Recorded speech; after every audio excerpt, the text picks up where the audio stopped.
Spring is finally upon us in the Lion Land, and unlike so many years of peace, this year is different.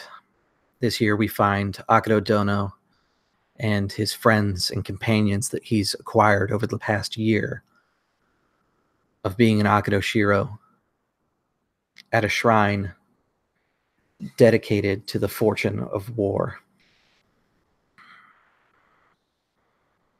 It doesn't take long, the fortune of strength. It doesn't take long before the priest of Bishaman comes forward and offers a blessing upon Akito Dono's blade, tapping a sword polishing round on it 3 times and chanting the prayer that Akito remembered seeing his father get the prayer last time, but it's been many years since this priest has had to do this duty. In a moment, each of you are able to reflect on some of the past, thinking about what brought you to this moment. From Winter Court to now, things have really changed for all of you. There was an execution. There was reinforcements from a woman that you thought was dead. And a battlefield was selected. The Emperor has sent a legion to reinforce you, but will not provide direct support.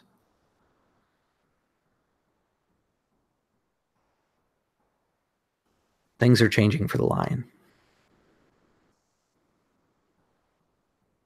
The new Akito Dono, you take a moment and you're able to reflect on what has happened to bring you to this day, getting a blessing and sending your Shugenja out to sanctify the ground before the battle. Now, Ty, we talked about having a scene to kind of set up some of this stuff. Where would you like to start? Because I know there's a few things we want to cover.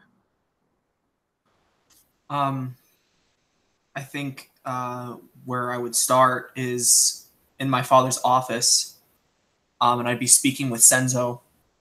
I would be dressed in ceremonial robes. I'd have my katana at my waist, and I'd be very solemn. I'm kind of looking down at my hands, and I'm sure Senzo is saying something to encourage me, but I can't help but feel like I'm about to put, and I am about to put my own family to death. Something I never even conceived or dreamed of, and something I've always been afraid of, after knowing that I need to be completely transparent for the Lion to trust me, to believe in me after what my father did. Senzo is talking about the troops. You have Ashigaru that have been brought in from different villages, and he's rattling off which units came from which villages and which villages were unable to provide the requested number and what they provided in return instead. He's talking about different kokus of rice, some fish that has been provided, and just humongous amounts. It's clearly all of the bureaucracy and the statistics behind what war is what he's been going over. And then he suddenly looks up from the scroll he's been pouring this information out from, and he sees kind of the distant look in your eyes. And Senso goes, perhaps we can finish this another time. What troubles you? And I would just kind of look up at him and give him this look. And I know we've probably talked extensively, and I've told him, and I mean, the day approaches, and I just kind of shake my head. I'm doing the right thing, Senzo. He's still my brother. He's different, yes, but I'm having a hard time coming to grips with it. I can't help but feel I'm torn between family and duty at the moment.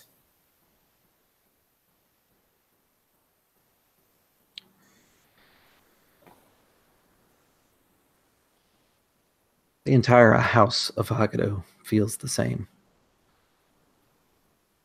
much has changed, and I cannot begin to give you any sort of advice on the subject other than to gain the trust of your people, you must do what's right, as much as it will hurt. And I'm assuming we're alone, yes? Yeah, that's the only reason he's speaking this frank with you. Yeah. And I look up at him. I just wonder if I know myself as well as I thought I did, because I thought I knew my father. Did you know that he approved of the collector's idea? He gave him the go-ahead, bring back Ryo and Matsuo. He told him to do it. And I thought that the worst thing he did was order my own execution. Senzo nods his head and he says, yes, I've been over Akuma-san's reports. Did not know at the time, but your father was a very secretive man. He was brilliant, far greater a military mind than myself, but he never told anybody what he was thinking. I don't know why he would have brought them back. I don't either.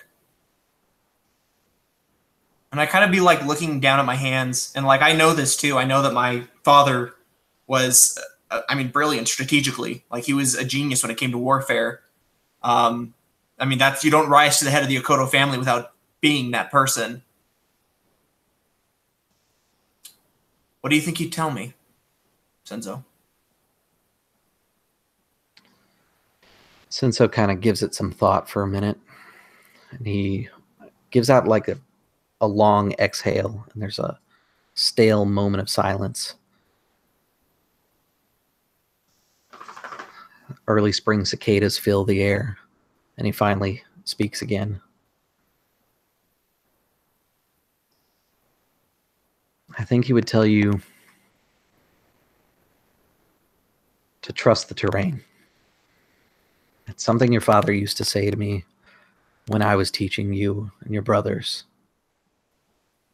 Didn't make a whole lot of sense in the courtyard teaching you swords, but he was always very adamant about that. Trust the terrain. What I think he meant was understand what is real around you and put faith in it.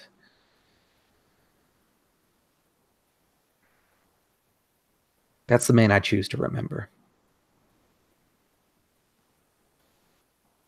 He always used to tell me, and I never knew where it came from, and I kind of tap a book on the side of the desk. You see it's Sun Tzu's Art of War.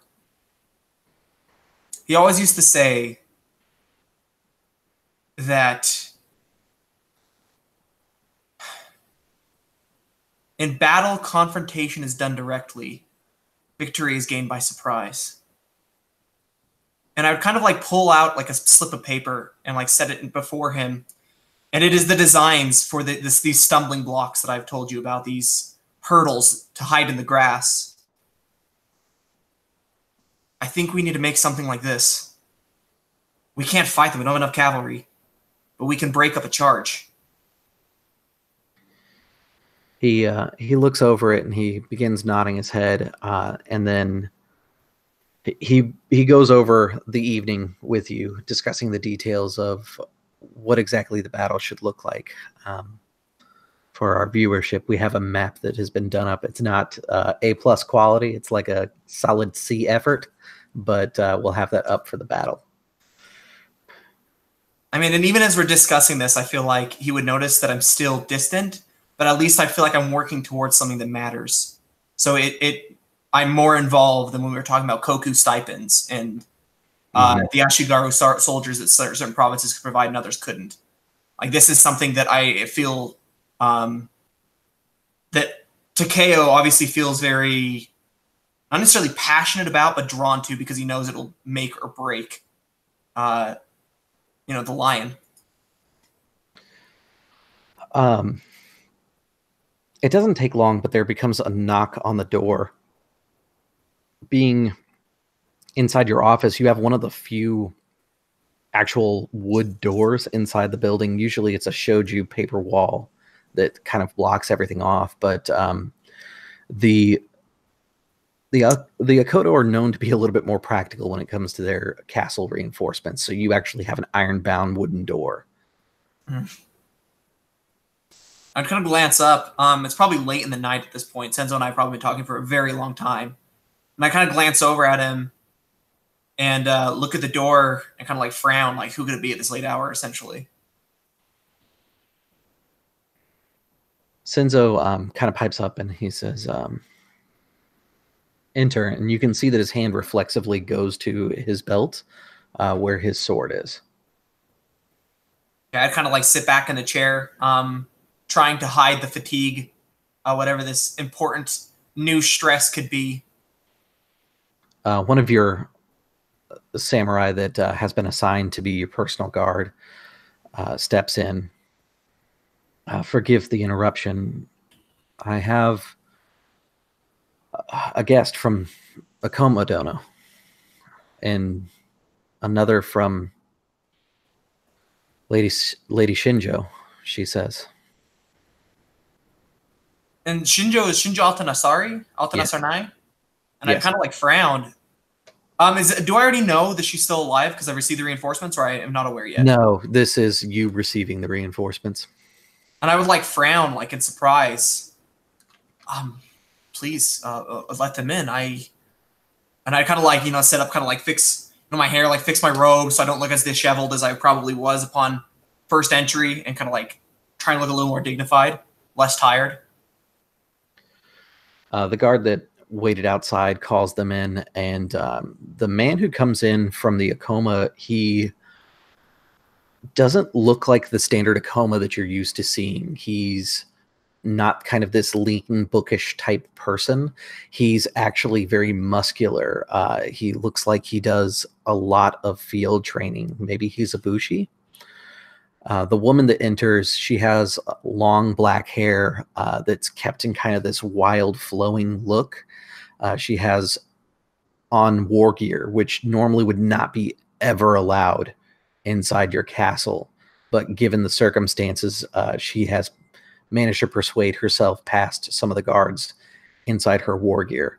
You can tell that your Senzo is on edge about having a unicorn here, just in case this is a ploy against your own life.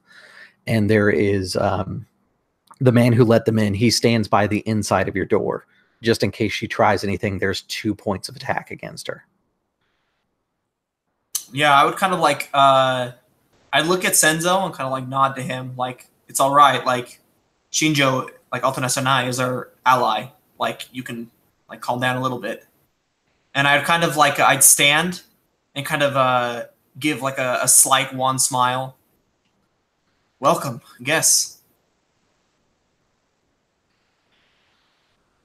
The man bows very quickly and very articulated. It's not a fluid movement. It's like he goes to 25 degrees and then he's back up. He doesn't wait for your response. It's almost automatic. And he says, Akoma Joji. And he bows his head very, very quickly. And then the other woman, she waits to let Akoma Joji to begin, but you can see that the guards are still tense about her. She has taken her sword from her obi, which caused a shift in the metal in the room as everybody was waiting for her to draw and this to be an assassination against you. But she takes her sword and she puts it on the sword rack that is next to your desk.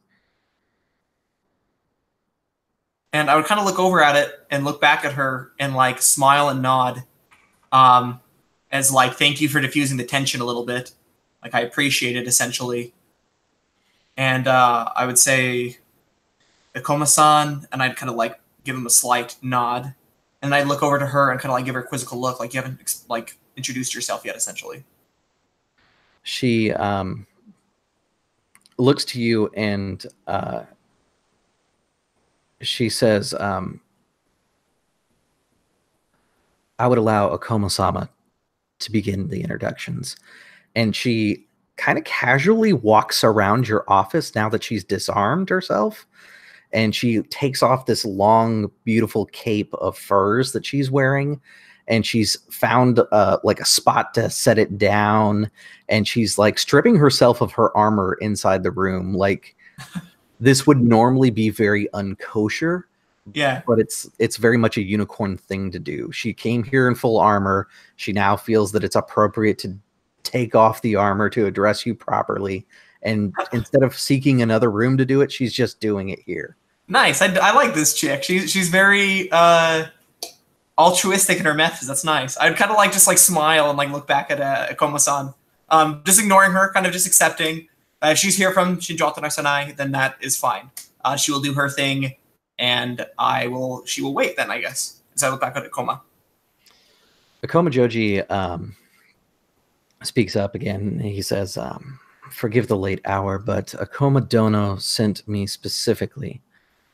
I have 10 men available to me and he kind of like shifts his eyes at the unicorn, not fully trusting her. Scouts that have been personally assigned to you. And they're almost, by the way, you've never heard of the Akoma Lion Shadow? Yeah, like this is news to me. I kind of like scouts. Yes, the Akoma have a school that we do not advertise to everyone, but we are specially trained for forward advancement and reconnaissance in war specifically. Well, this aid is very welcome. I think your is he a daimyo? He's a daimyo too? Yes. I thank your daimyo for this aid, and I thank you for coming. Very well. My unit, however, is without a local leader. The men that have been brought, unfortunately, are new from training. It is my best advice as the senior student to recommend a commander to be over our unit. Someone that you trust implicitly. Luckily, there is another Akoma here already, and I trust him. He is one of my advisors. You may find him. His name is Akoma Hideki, or Akoma-san. He is somewhere on the grounds as we speak. I can introduce you to him shortly. Please, do not bother yourself. It is late in the evening. I did not mean to take up too much time, but my daimyo did say that it would be very important for me to make introductions as soon as I could possibly do so. We traveled by night to make it by evening to make it fast.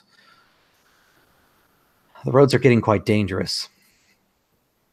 And I do have a letter from my daimyo that he wished that I give you personally. And he hands you a scroll that has a wax seal on it that has what appears to kind of be a modification of the Akoma symbol. If you had to guess, this is probably the symbol that this person's school is, that he hasn't revealed what his school is called in front of this woman. Yeah. You can tell he's being like extra overt, like subvertive about a lot of stuff. Yeah. I'd kind of like, do I get the sense that he wants me to read it now? Yeah, he does. Yeah. So I'd pop the seal, kind of step away a bit, back to a wall, as I'm getting the sense that this is probably something private. And I'd open it and begin reading. You see that there is a detailed report that basically lists out that the new Unicorn Khanate underneath Kaiketsu has been divided into two fronts. There's one that's going to travel to the south, and the Scorpion have already been warned. Luckily, there is a wall of mountains that is in between, and it will take them some time to pass through. The main force, however, will be approaching Bladed Wind Castle, which seems to be the best location for you to set up the assault. So are they going for a flanking maneuver? Is that what they're trying to do? Circle around the mountains coming from behind? They're looking to travel through the mountains to get to the Imperial capital as well. Oh, interesting. Yeah. So they're waging an all-out war against the entire empire. Yes, the lion army is basically the first line of defense. Okay. I would immediately. Is this something I would share with Senzo? That's up to you. The Akoma Joji has tried to keep everything like hush hush since he's been in the room.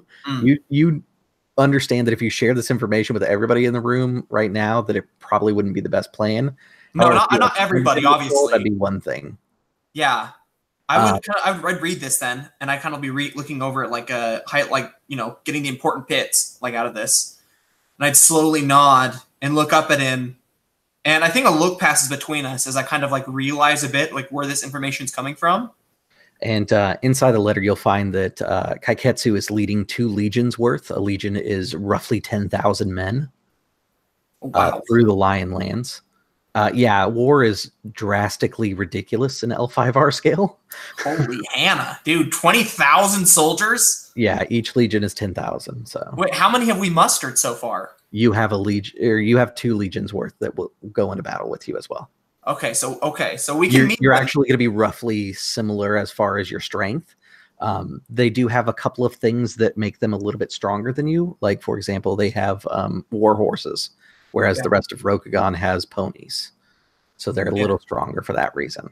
Well, that's what the caltrops are for, that I've been having the blacksmiths forge like crazy. Yep. And there is an Imperial Legion. So this is this really scary part. Imperial Legions, 10,000 people, right? Yeah.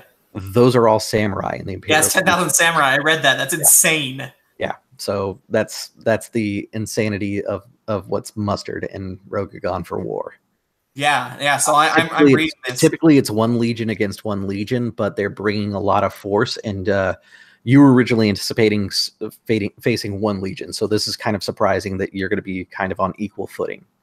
Well, that, and there's a legion circling around through the mountains, which is no bueno. The details on the ones circling through the mountains is they seem to be bringing elephants with them. Oh my word! Okay, we're playing a Hannibal game right now. He's gonna go over the mountains with his elephants. Yes. Oh, good. Exactly what he's planning on doing. Oh my word! Okay. It will take a long time for him to go through the mountains to get to the capital, but if you can take out the brunt of this force, according to the reports, if the Khan falls, who is Kaiketsu now, the unicorn will be broken. They've already been divided. A large portion of the unicorn have separated, and inside this report, you'll find out that Shinjo Altanasari is alive, and that she has about 20% of the unicorn clan united underneath her banner. And then the other 80% is following Kaiketsu. Yes, and he's divided his forces to basically be 40-40. 40% is going to walk down the middle, and then 40% is going through the mountains. So with this revelation, does that mean the rest of the Empire is going to step in and join this war because they're heading towards the Imperial capital? Yes, the Emperor was already stepping in because the Emperor gave you his word about there being peace, and then the unicorn completely kiboshed that. So, well, does that mean the Imperial Army is going to aid me now? You can send word to the Imperial Army, but here's the thing. If you send the word to the Imperial Army, they can either join you, or you can send them into the mountains to go deal with that problem. How many legions does the Imperial Army have? You also have to talk to Akado Totori, who is the general of the Imperial Legion that's here. Okay. Or rather, I should say, since we're using game terms. Okay, interesting.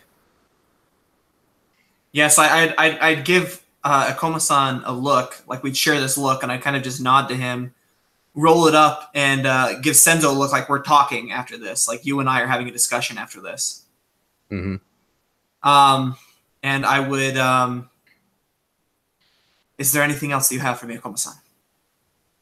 Akoma Joji says,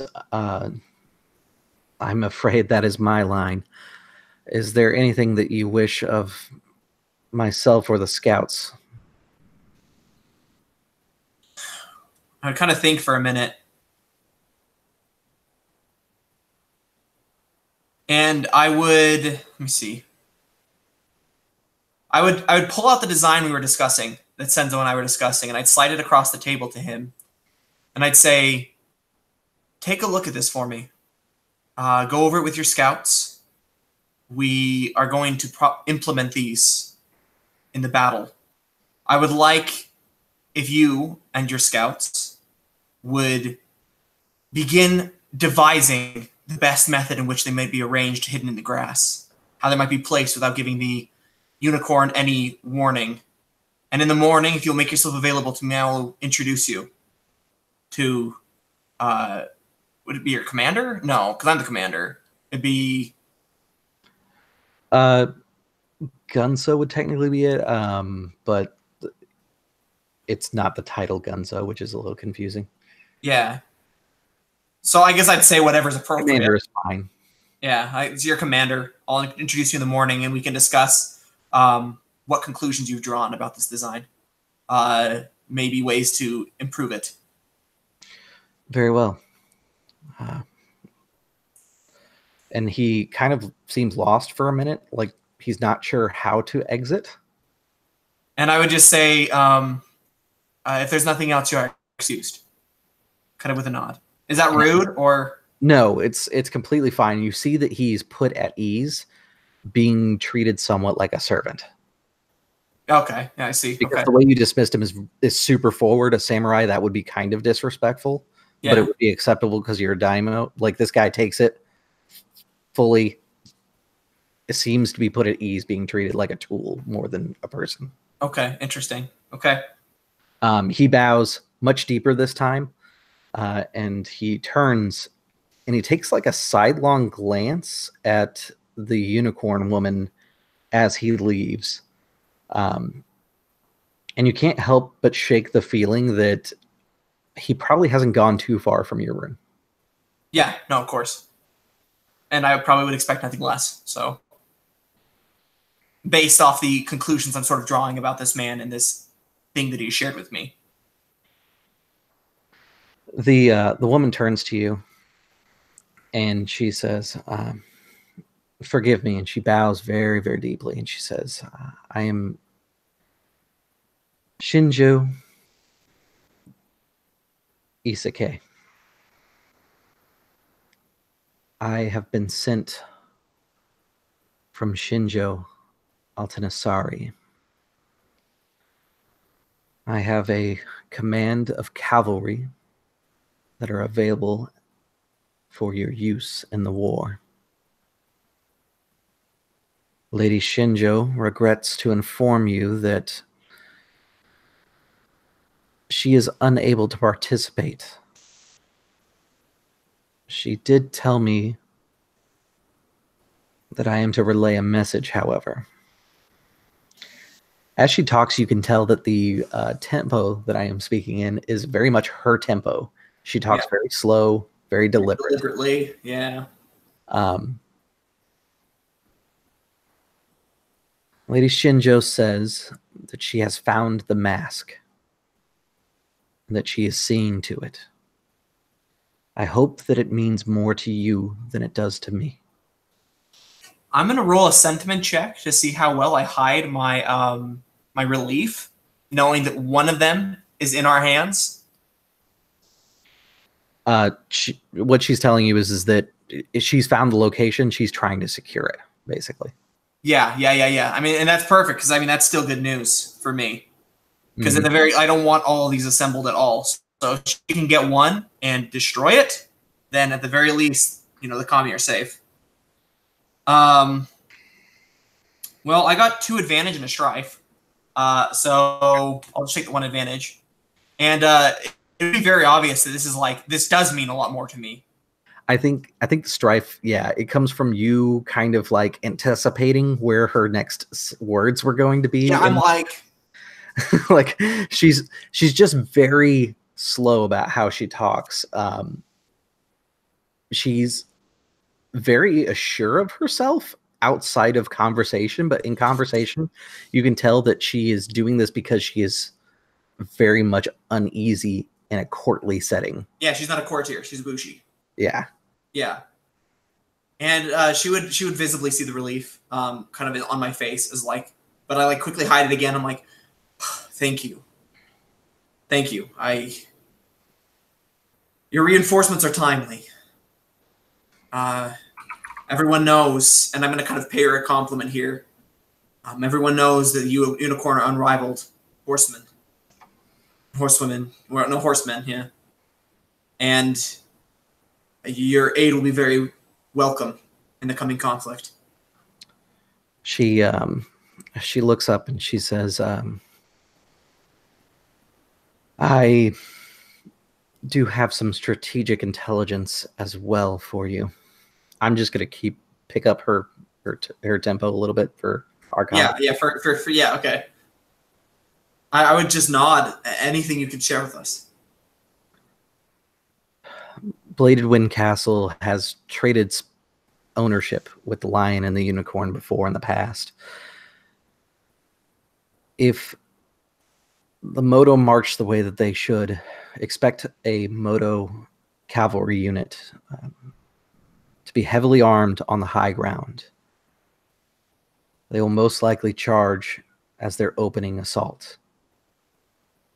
Once they've broken some formations and caused a little bit of panic, they will then begin siege with engine fire. I would slowly nod. The fact that they're going to open with a charge is huge.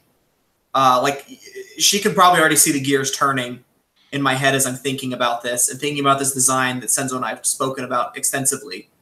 Mm-hmm. I will say, you talked to me before about placing them inside the woods. Placing them in the woods, they could do a counter charge and come at them from their flank. Yeah, that's literally what I was just thinking, actually. Yeah. So as they get caught up in the hurdles, suddenly from the side, because they're not gonna run into the hurdles coming from the side, because they're gonna be facing towards them. Right. So if they come in from the side after they've knocked whatever hurdles they can over, ooh, that's devastating, especially if they hit the infantry with the long spears and pikes. Yeah. Okay. So this is kind of going through my head, and I'm just nodding. We can work with this. This is good. Thank you.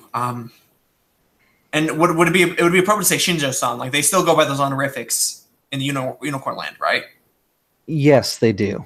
They have a couple different honorifics that are specific to their clan, but you wouldn't be expected to know that. Yeah, I just kind of nod. Thank you, Shinjo-san, for your aid. If you would not mind, how long until the coming conflict?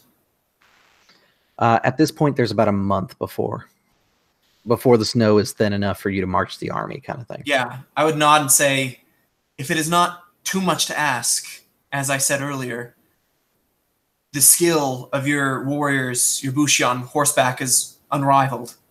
And as much as I'm loath to admit it, the rest of us are not as skilled. If you would not mind aiding my own cavalry in learning what they can strategically to be more efficient on the battlefield on horseback, I would appreciate it. She nods, and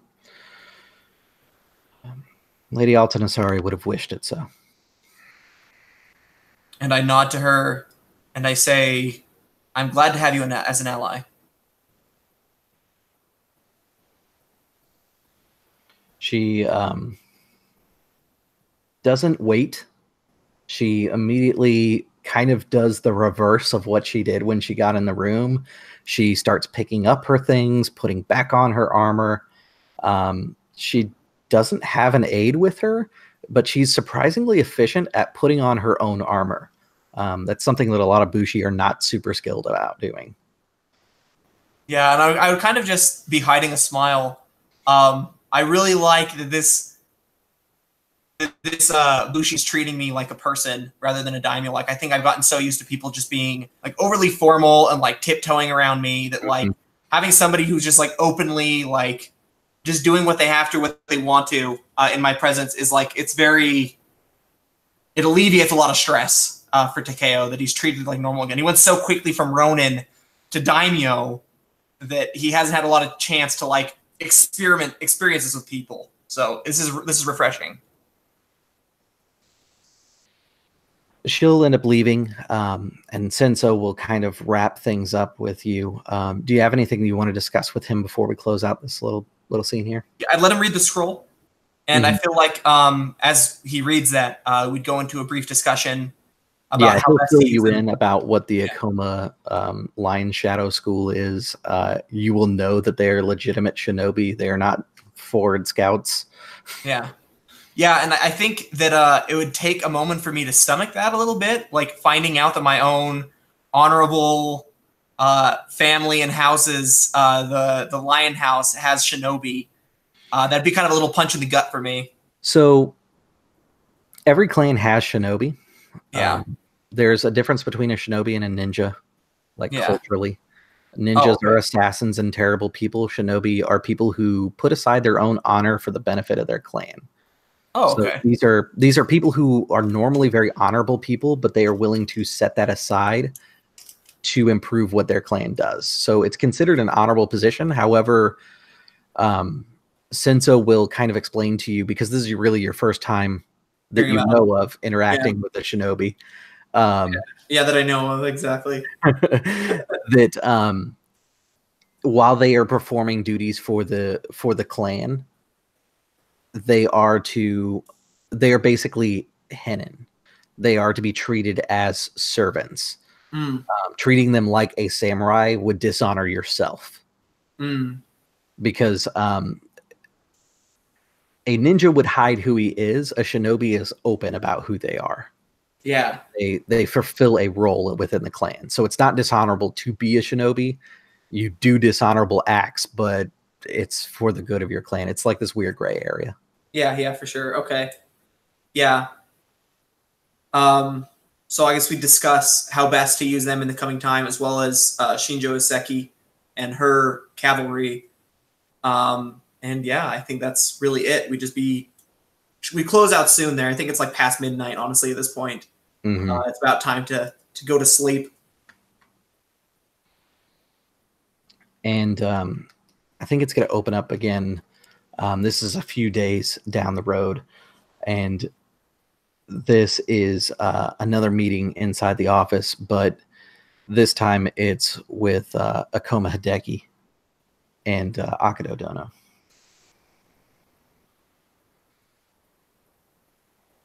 And I think it'd be in the middle of the conversation, like we've been chatting for a short while, discussing tactics, etc.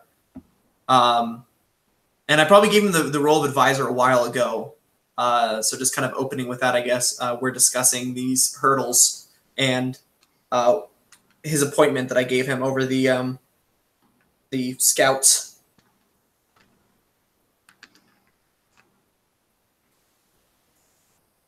Yeah, after a small bit of the tactics were discussed, um, Hideki would kind of lean down onto the desk and then kind of sit back up, not wanting to disrespect and be too casual, catching himself like slipping, and would kind of right himself back up. If I may depart from such talk of tactics for a moment, there was something else that I wanted to bring back to your attention, Of course, if I Akuma-san. may. Whatever it I is. apologize for the delay in such a. I apologize for the delay in such a response compared to our previous conversation. I'm sure, as you know, the role of historian and note taker requires a certain objectivity, sometimes a disconnect and distance from those that we associate with and work with. But I wanted to let you know that I've come to a decision, and a rather important one. You asked some time ago what I considered you, if I could be trusted as a friend, not merely a co-worker and servant to your new status as daimyo. I want to let you know, not just as samurai to daimyo, but as friend, that I am fully in your service, offering the fullest extent of my position, not only as your note taker and your strategist, but also a companion. That your full trust is warranted and appreciated. And I would kind of just slowly nod and say, I came to that conclusion a long time ago. but it is refreshing to hear you say it. I knew, though it may seem small to you, that in your forfeiture of the Winter Court, you showed a compassion and friendship that I hadn't expected completely at the time. And I kind of bow my head to him, being completely frank, and say, I trust you in your friendship, Nekoma-san.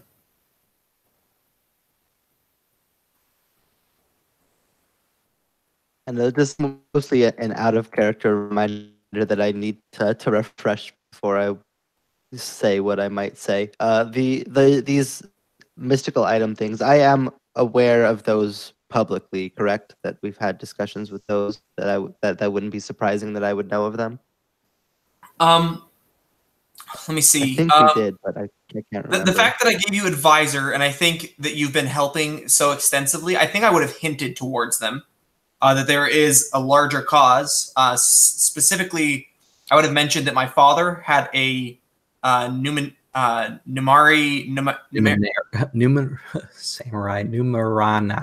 is how it said. Okay, a Numerani blade that is more than it seems, that it is dangerous. And that's probably as much as I would have hinted. And I would have hinted at that there's more in our discussions. You would also know that Numerani are in the Empire. They most daimyo have at least one underneath their command. The Lion are fortunate; they actually have several inside their.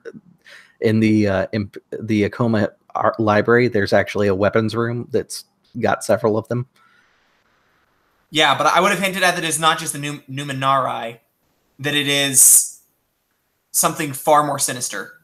It is not just a blessed blade; it is something horrible. Yeah. And Ikoma would again, he would like go to lean down and then catch himself and sit back up, deferring to your new station as his lord and technicality, and not merely as a direct associate. If I may, I would never present you with duty. That is your role, and mine is to follow. But in addition to the duties that you've given me, in command of these scout units, which I am honored to accept and to follow through with, I think it would be wise to dedicate some amount of resource to this missing blade of your father's.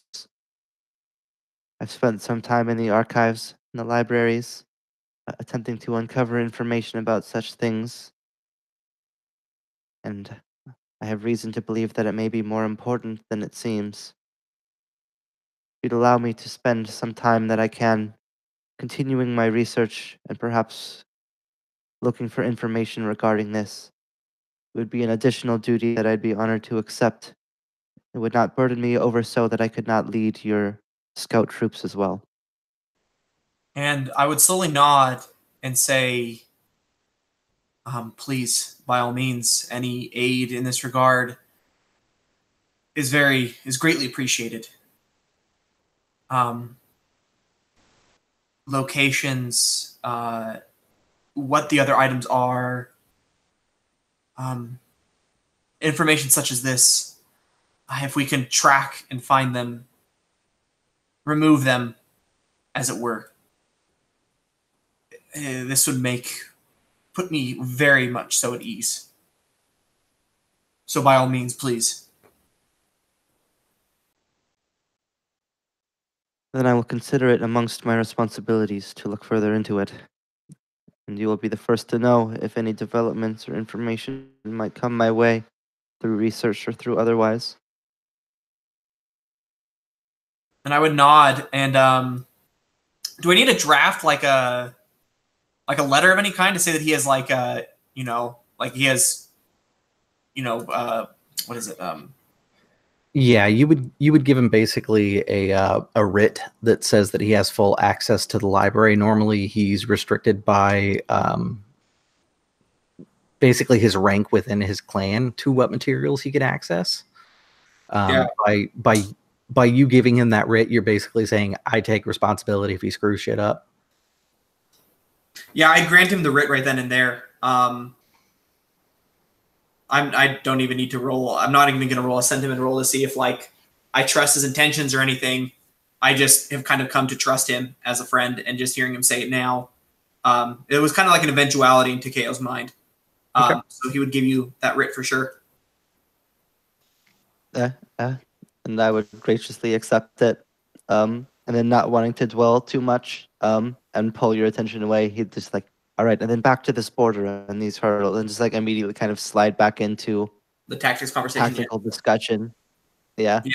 I think what we're discussing most heavily is the key moment in which you and the scouts would make your move, essentially. Like, how are we going to use them to the greatest effect? And I'd kind of like defer to your tactical skill in that regard.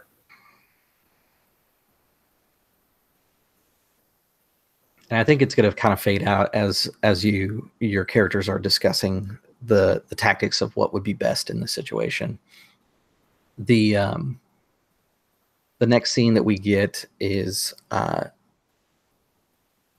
few days before the march begins, and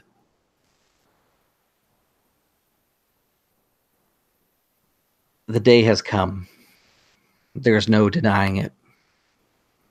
Matsuo must be put to death.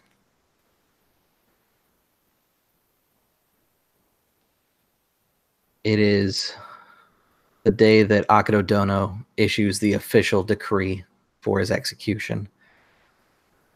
Senso has recommended that you behead him. He is tainted and should not be given a chance to have seppuku. He was brought back using foul magics. It's a way for him to maintain, or for your family to maintain some honor. You have heard other people in the court say that they want him hung, which is a commoner's death. Oh, that's not happening. He will not be hung. You've heard other courtiers speaking about how his head should be piked and put upon the wall. Which will not happen either. Just like the collector's was. This was not his choice. There's a difference. I will not pike him on the wall. I will behead, though. That is my final decision. Okay.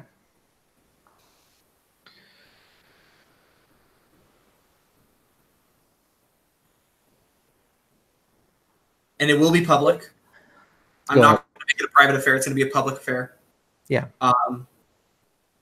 It would be set up, and I'm going to do it personally. Okay. What I would like from you then is you can tell me what stance you'd like to take. But I will need a sentiment check from you. Oh, a sentiment check. And I am going to keep your TN silent so you can have a void point. Okay. Sentiment check. I'm gonna do. This is you resisting, by the way, not you trying to put something on someone else. Well, me resisting what? The emotion that comes with beheading your brother. Okay, yeah, that's fair enough. All right. I'm doing sentiment void, to try and make. Okay. Yeah. Okay. To give you an idea, this is an all or nothing check. Failure will cause you to take full-blown composure, and you will unmask in this scene. After removing his head, essentially. Yes. That's what's at stake here. However, success and bonus successes can be applied towards reducing the amount of composure that you're going to lose. What's the repercussion of full? Oh, I'm in public. Yes. So a full unmasking in public, no bueno. Okay. To give you an idea of how bad it could be, this will be, because it's right before war, you're going to lose 10 honor easy. Woo! If you unmask. Well, I'm using I'm gonna use the fire ring.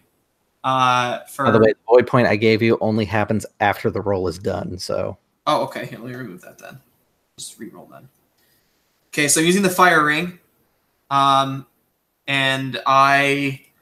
And friendly reminder: your void points do reset each episode that we do. So you do have some void points right now, and you're going to get one when this roll is done. So using a void point right now will benefit you. Okay, I guess I'll use a void point then. So I've got 2 more. Oh, well, they both came up blank. Great. But that's all right. I rolled like super well. I got 5 successes and 2 strife. All right. Your TN was a 4 on this one. Oof. So what is your total composure? Like what would cause you to be at the point where you need to unmask? 8. 8. So you would have gained 8. You got a 5 total for successes, right? Yeah. And then yeah. That's dropped to 7. Did you get any strife? I got 1 strife. That puts you back to 8. Do you have any opportunities to cancel that? I had 2 opportunities. Okay, you might want to cancel at least 1 strife. Okay, let's cancel 1. I'm going down to 7. This is soul wrenching. Yeah, and to give you an idea, there is, let's see here. You could gain insight to the nature of the universe or your own heart at GM's discretion. Reveal a yet as an unknown fact about your character as it relates to the current situation. That could be one of your opportunities. I'll do that one. That sounds good. Okay. That's normally 2 op, but I'm going to let you do it for 1 given the gravitas of the scene. Okay. So do they do it on like a raised platform? Yeah, this is a raised platform. You have literally 2 legions worth of men that have shown up because in 10 days you're going to march. So this isn't just a normal public execution. This is in front of your army. This could have gone real sideways for you if you had unmasked. Do you is there any you don't give any kind of speech before it, do you? Or would that be weird? You can. It's entirely up to you how you want to handle this thing. Traditionally, you would basically read off his crimes, state that he will be executed and by what manner, and then an executioner would carry it out. But you've chosen to take on that responsibility yourself. Yeah. Which is not terribly unheard of. Lots of daimos do that eventually at some point during their career. But your own brother is a little bit unusual. I definitely think I'd step up, and I'd start by saying,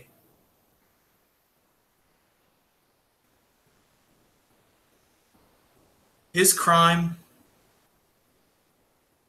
was dying honorably on the battlefield and being brought back by a man torn by grief. And I look down at the Sikatana kind of at my waist and look back up. I would have you, if you can find it in your hearts, to remember Matsuo as the Kensei who died honorably for the lion, rather than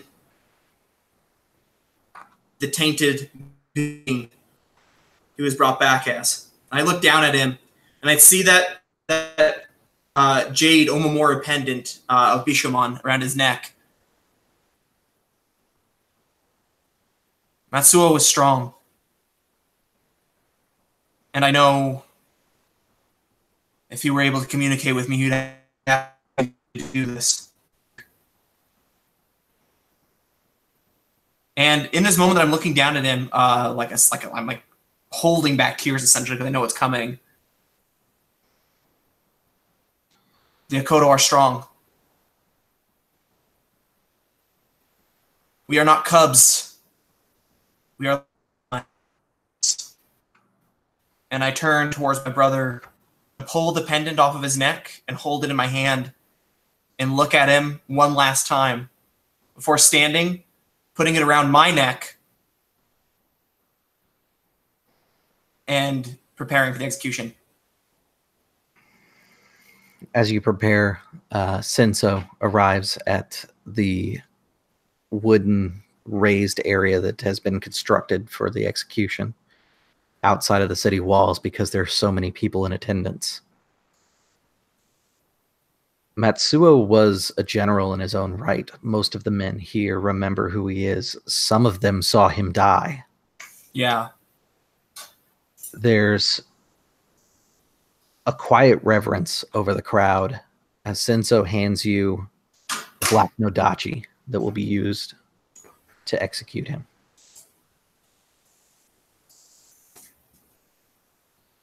Once you feel the weight of this huge blade in your hands, there's a moment where it feels like your muscles are about to give out, and you can feel the weight of the world in this blade. After a few moments, his head is off. You are forced to present his head to the crowd as station dictates. You manage to hold your own and not break down in this scene. But we do learn something about you. It can be in a flashback. It could be something I can reveal. How would you like to handle your universal truth?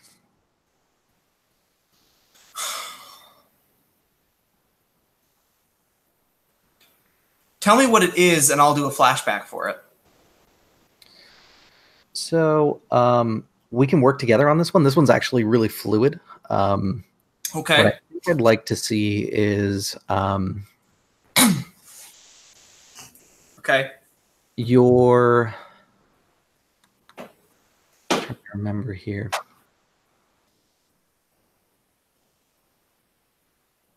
I want it to be related to your anxiety, but be the last time that you were with Matsuo when he was himself. Related to my anxiety. Oof. Okay. We see a young, terrified, and desperate Takeo standing outside the gates of Shiro Akado. His clothing has been taken from him, and he's been given pauper's clothing. All that he's been allowed to carry with him are this small wakizashi that he received during the age when he first started to learn how to become a samurai. And gathered in the courtyard with this single sakura tree blossoms are his family. Many of the people he grew up with, Yojimbo's, guards that he knows, and they're all just looking at him. And it's very similar to this very moment. He's holding back tears, telling himself that he did what he had to, that it was his duty to do what his father commanded him. And he just can't get the image out of his mind of the blood, the hobbled leg of his mangled cousin. And he takes a deep breath and holds it in, and you see Ryo standing there resolutely, hatred actually in his eyes for this dishonor that his brother has done to his family. And the only one who's not looking at him that way is Matsuo.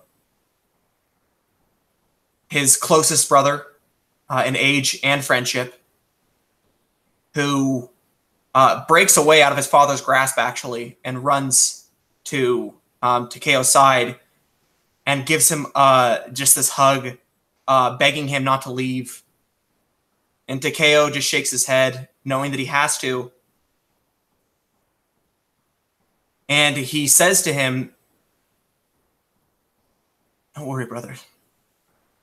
Someday I'll be back. Someday I'll be able to call you family again." And in his mind, he's thinking, he realizes that the sacrifice he made was for his family, was for Matsuo specifically, to give him the opportunity that he always needed, to give him the training that he deserved. And he realizes, standing there holding his brother's head, essentially,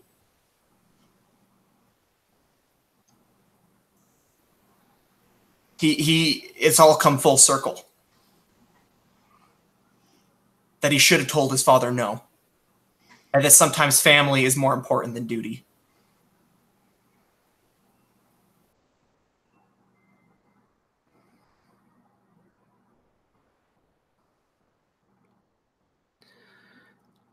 it's not long after when... Actually, you know what? We're going to take a break right here because I want to do the next scene, and then we'll jump right into kind of setting up the war stuff. We'll take a 5-minute here. I got to go check and make sure my son's actually asleep and not just playing in his room. And we'll be back at, let's see, it's 33 after right now. We'll go to 38. Okay? All right.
All right. Happy Lundi Gras for anybody who's watching this. For everybody who's outside of the South, that is the Monday before Mardi Gras. Living in New Orleans is kind of a big deal. All right. So let's take a look here. Set up the last scene, and then we'll get to the battle. You mute this before it gets too loud.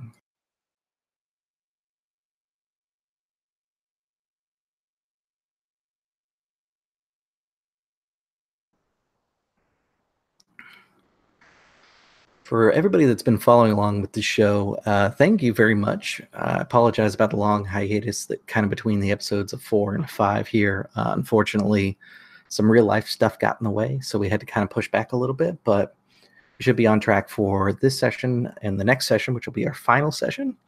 And then after that, for anybody who's been curious about like how I've been running L5R, what I've been doing for prep, because it is a little different than kind of your traditional European adventures kind of game. We're going to do like a recap episode where anybody who's been playing the game can join me. I'm going to make sure and monitor the chat for that one. We're going to talk about like what I did for prep, what the guys thought about like that episode, how they played into it. And we're going to kind of do like a critique director's notes type thing to go along with our final kind of thoughts about the campaign and everything. So that'll be a lot of fun. And then for other channel news, I'll be doing a joint adventure with Jeremy Lilly. He does a show on his channel where he brings on guest GMs and talks about different topics. Inside that one, I'll be talking about campaigns versus one-shots and prep and things like that that goes into that. And and really kind of making that more for your table and what you want it to be. So make sure you check that out. Jeremy's channel is the Erasmus.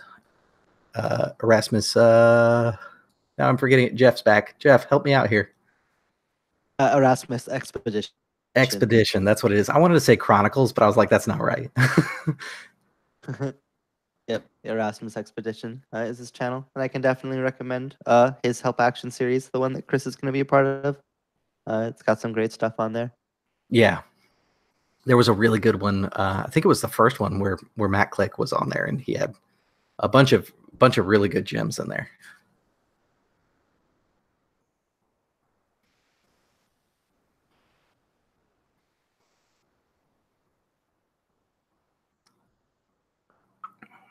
All right, looks like people are starting to trickle back in here. Let's do our usual post-break introductions and junk. So I'm Chris. You're watching Drop Dice. There's not much for me to announce beyond that. I already kind of talked about some of the stuff that's coming up. Let's jump over to Chris V. What's up? I'm Chris V, aka Itagawa no Akoda Oda, and my YouTube channel is the RP Ginger. Check me out. You can follow me on Twitter. You can find me on YouTube. Do that.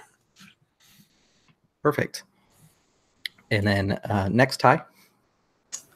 Hey, I'm Tyler from the channel On a Roll. That's ROLE, like role play. I'm playing Akodo Takeo, or Akodo Dono, the new daimyo of the Akodo main branch.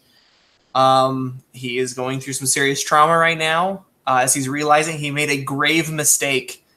That his reliance upon duty has led to the near destruction of his family, and he is shaken deeply. And Jeff. Hello, everybody. I'm Jeff. I have a YouTube channel. It's called Encounterbalance, where I run my own stuff and make some other stuff.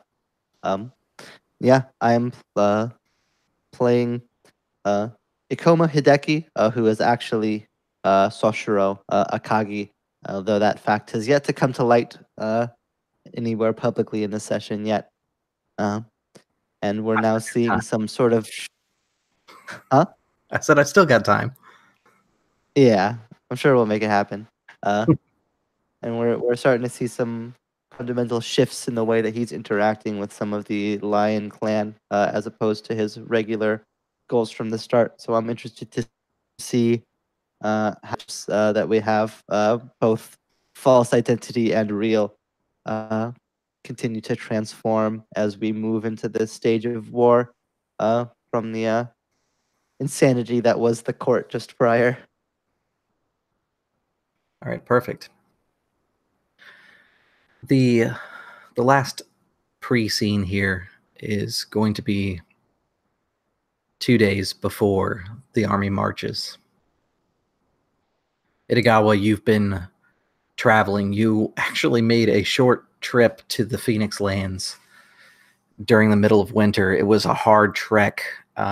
Your father pretty much politely requested some of your time, and the two of you had returned temporarily to gather some war gear, so that when the line marched, both you and your father would be joining the front lines. It's during this time that you learn that Tombo Abun has been carefully placed into the back of the army. She insists upon going, but she's been kept carefully away from the front lines. Things have been good between the two of you. You've exchanged letters. She's very happy to talk with you and to learn about you, and for you to share or be told information about her even.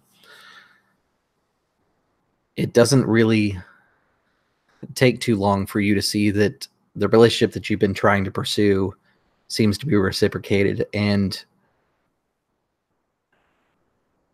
your father is a knowledgeable man.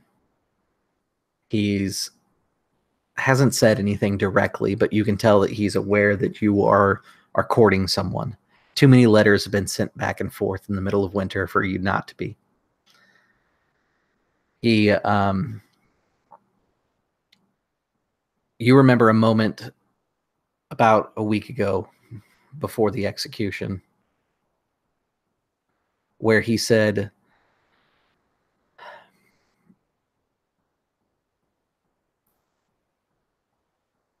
"You're going to go out into the battlefield and you will see many things that you were never prepared for. Remember when you're there that you have something to return to. Maybe the only thing that you can grip onto as the battle rages on." That's the only time he ever directly recognizes the fact that you are romantically involved with someone at this point. He doesn't push against it.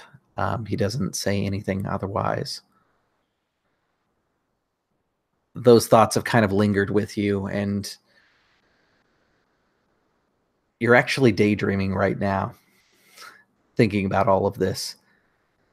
What you should be doing is paying attention to the last leaders meeting that Akudo is having before the armies move in 2 days. You're to go receive a blessing at the shrine of Bishaman tomorrow, but things are moving quickly, both in the war and in love. All the other generals clear out, and it's just the two of you left, and you kind of come out of your daydream. Akudo, you haven't made a notice of it, but you've seen this look before. You haven't made a big deal of what Itagawa is going through, but now that you're alone is your chance to talk to him.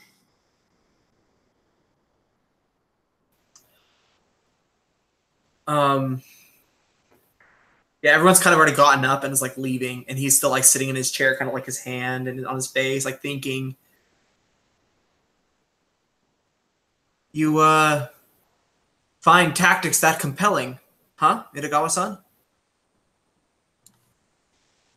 I imagine at that point I'd kind of like do that, like, not that I've nodded off, but snap to, and then look around the room and see that it is emptied out. Sorry, Okoda Dono. It has never really been a strong suit of mine. And Takei would kind of smile and walk over to the doors, kind of letting the last few people out and then shutting them behind him. And he'd turn and look at Itagawa-san, kind of smiling, kind of letting and he'd kind of just say, "Please, well, we are here together. It's Takeo. It feels weird hearing you say Okoda Dono to me after everything we went through on the road, that is." You kind of walk over and sit down in a chair, kind of leaning back, and like you'd see a thoughtful look kind of go over his face. We have definitely been through quite a bit, Takeo, but the Dono is something that I fully believe you have earned. It suits you, whether you realize it or not yet.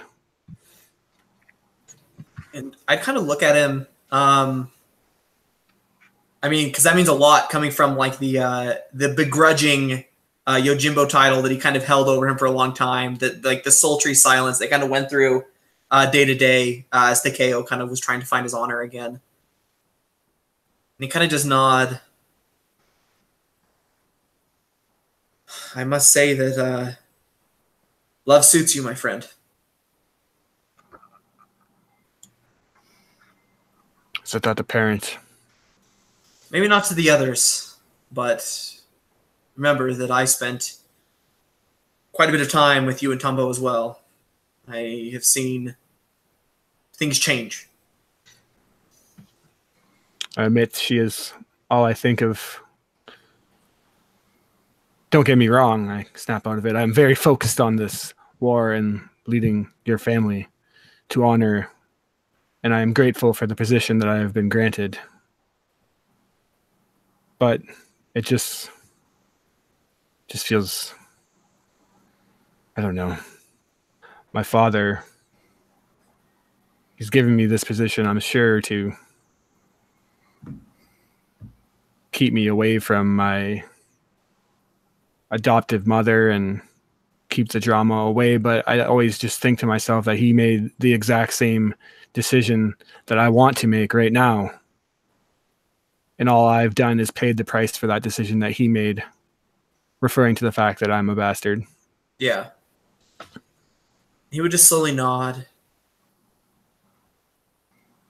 I knew someone once. Someone who believed that duty was everything. That it should be the center of everything. That if you could not fulfill your duty, then you were no one. And he made many mistakes because of that, particularly with his family. Don't make the same mistakes he did. Look, Itagawa, my goal is to make sure that we all get home safe and alive.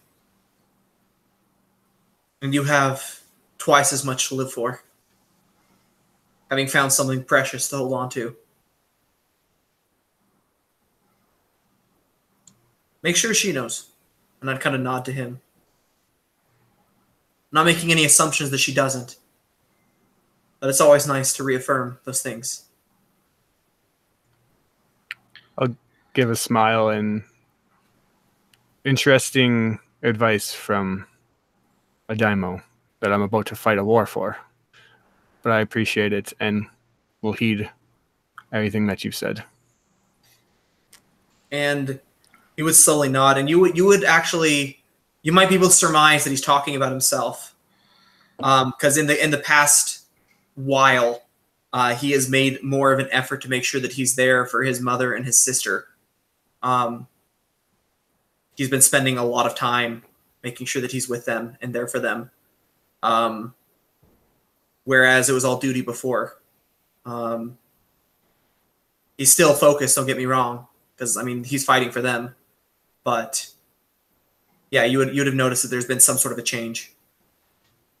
Absolutely. Servants are moving through the room.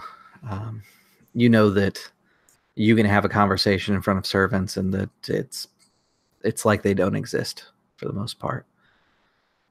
They bring in food and drink. They've cleared the table, and you'll notice that they've actually brought out a second plate and servings worth for Itagawa, in the expectation that he may be staying. The servant who has brought the food kind of disappears into the back of the room. You know the way servants are. He is still probably in the room. He's just staying quiet and out of vision until needed. Is the setting like pretty nice? I imagine that this is not your private office, but there is a war council room within Shiro Akado. So it's a large oak table, which would be ridiculously expensive in Rokugan. There's epitaphs depicting different wars that are inside this room, and there's like a nice chandelier above the table. It's the kind of area that if you wanted to impress upon diplomats that you mean business, you would meet them here. This is like your power room, if you would. Yeah, for sure. And I'd look at Itagawa. Does he look like he has a place to be? I don't think so. No. And I would kind of gesture towards the food, like if he wishes to, he can join me for a meal. Before you even finish the invitation, I imagine I would start digging in. There's one thing that Itagawa does enjoy, being a large man. And he begins to, and then after he takes the first couple mouthfuls, he clears his throat and sorry, Kododono, I appreciate it. Appreciate the offer. Takeo just smiles and just sits down at his chair and would maintain a certain level of decorum, knowing there's still a servant in the room and he has to do that. But he would kind of let the facade fall away a little bit and kind of just be smiling and talking about old times, like on the road and the sights that they saw. Traveling through the Crablands, the Great Wall, all of these things that they experienced. Kind of just reveling in that fact. Itagawa would probably make a pipe about how who would have thought that a Ronin and a bastard would be a Daimo and a Gunso fighting a war for the Lion family. We've both come a long way. At this, Takeo almost spits out his sake as he's like, he kind of like starts to laugh like in the middle of drinking it, and he gets that that burn is like it comes up his nose. He barely holds it in, like maintaining decorum. And he kind of just nods, and he says, "The number of samurai who treated me so poorly. If only they could see me now." And he kind of just like raises his like little sake cup and just kind of like gives it like a nod to him before tossing it. I'll cheers you and say a number of them probably will see you as you give them commands on the battlefield. What an ironic life we live. The sake feels like it's creeping up on you. The warm sensation that comes with it. It's coming faster than what you would expect. Both of you are seasoned samurai of the road and have enjoyed more than one night at a sake house. And there is a moment where you begin to feel like something is wrong, that this isn't right. I need you both to make TN. Let's see here. Let me just double check how this works. Nope, not TNs. I just need you to make earth saves against, incoming poison. Both of you, because you both drank the sake. Is it just earth, or is there no skill that we use with it? It is like resisting a critical strike, basically. So it's a TN1 earth, and then more successes will lower the severity of the poisoning. Oh, thank goodness I got an exploding success. Please help me. I only have one earth ring. Don't crit resistance use fitness? Or sorry, yes, it's fitness, not earth. Okay, thank goodness. Holy cow. That was almost real bad. You get to pick what stance you take for it. But it does matter because when you pick that stance, depending on what happens, it could happen. Or you could take damage in that ring. Okay. I get to choose whichever ring I want to use? Yeah. Oh. It's a TN1 fitness. You get to choose what ring you want to use. So you don't have to do earth. You can pick whatever ring you want. The reason it's important is if this goes poorly, that ring can become damaged, and it's leading you down the path of dying. Well, I'm seeing that fire is is overwhelmed. So I think he he's gonna try and essentially outlast, beat the poison essentially, rather than hold out against it. I don't know. I'm just going with fire. Okay, that's good. 3 successes, 1 strife. Dude, if it was just an earth check, I was screwed. I just have 1 earth ring. All right, so with 3 successes and 1 strife, that drops it down to a 7, which is a permanent injury. Strike leaves a character permanently injured, bearing a scar that will impact them for the rest of their life. Oh, man. You both are going to take the bleeding condition, and then I get to choose a scar for you guys. Based upon what you saved with. Looks like Crispy used earth. I used fire. Damaged organ is what I'm going to go with. Oh. You can just write that down for now. We'll get to what that does to you. It's basically a disadvantage. That's me? Damaged organ? Damaged organ. And then you used fire? I used fire, yeah. Holy bitch, I almost died. Man, neither one of these really makes a lot of sense for this. So, I'll just what makes sense. I'm not going to hold it against you. No, I know what it'll do. So you used fire. You were trying to will yourself past the poison. Yeah, I feel like I clumsily stumble from the room. I'm trying to keep my back while yelling. You attempted to, and what ended up happening was there was an accident as you kind of grabbed your plate and was trying to get past this poison. Your finger has been cut severely by the knife that was at your table. You're going to lose a finger. Oh, man. Okay. Oof. In your poison stumbles. Is that an adversities? Yeah, it's an adversity. So is damaged organ. Lost a finger? Oh, my word. And tactics 1 for a skirmish check, because there is a ninja in this room that's trying to... fetch away! Okay. Oh, no. Oh, I have quick reflexes. I can draw a weapon immediately. Yes, you can. Yeah! Here we go. The payoff for taking that forever ago. So Okay, so it's skirmish of tactics with what?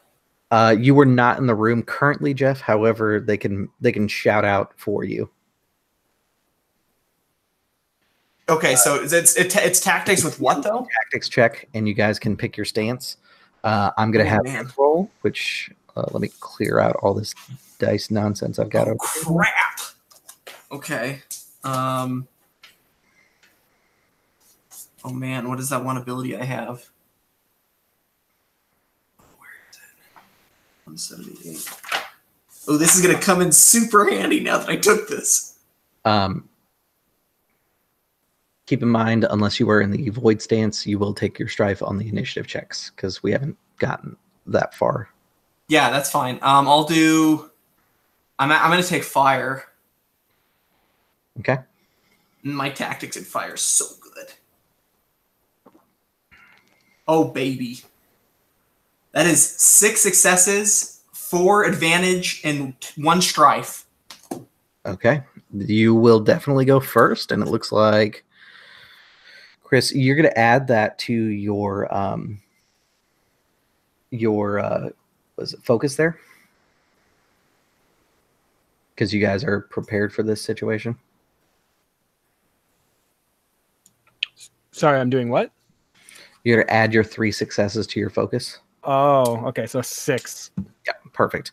So it's going to go Oh wait. Ty, Ninja, and then Chris. Quick question. The water stance, does that let me take an extra ability, right? As long as it's not a check? It lets you take an extra action that doesn't require. I'm actually going to do water stance. It changes nothing. I still have 3 rings, but I'm doing water stance. Okay. Okay.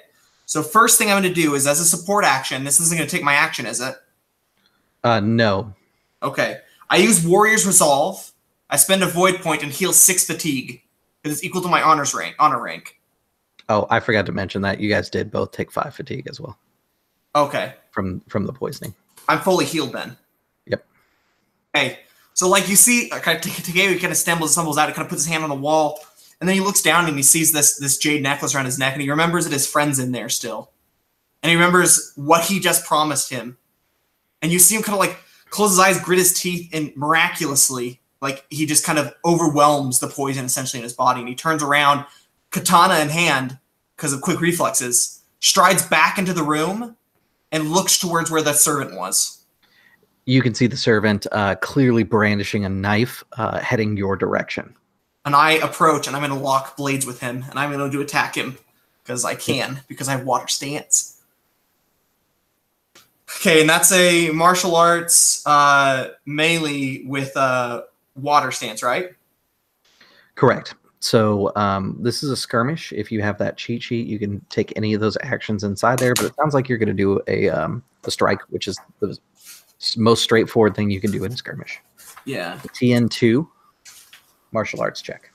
Okay, well, I am much higher than a TN. Well, okay, wait, let's roll. Ooh, 2 exploding successes, baby. 2. It's another exploding success. Okay, so that's 4 successes and 3 advantages and a strife. Okay. And I have Sikatana. So deadliness, how does that work again? No, that's when I crit though, and I don't think I critted. If you have 2 opportunity, you can spend that 2 crit. Okay, well I have 3 opportunity, so okay. I will spend that to crit. And since you have a katana, you can spend that extra opportunity to raise the deadliness of your weapon by 1. Okay, I'll do that. So it's up to 5 now. So are you wielding your katana one-handed or two-handed? 2-handed right now. 2-handed, okay. You have lost finger, correct? Yeah.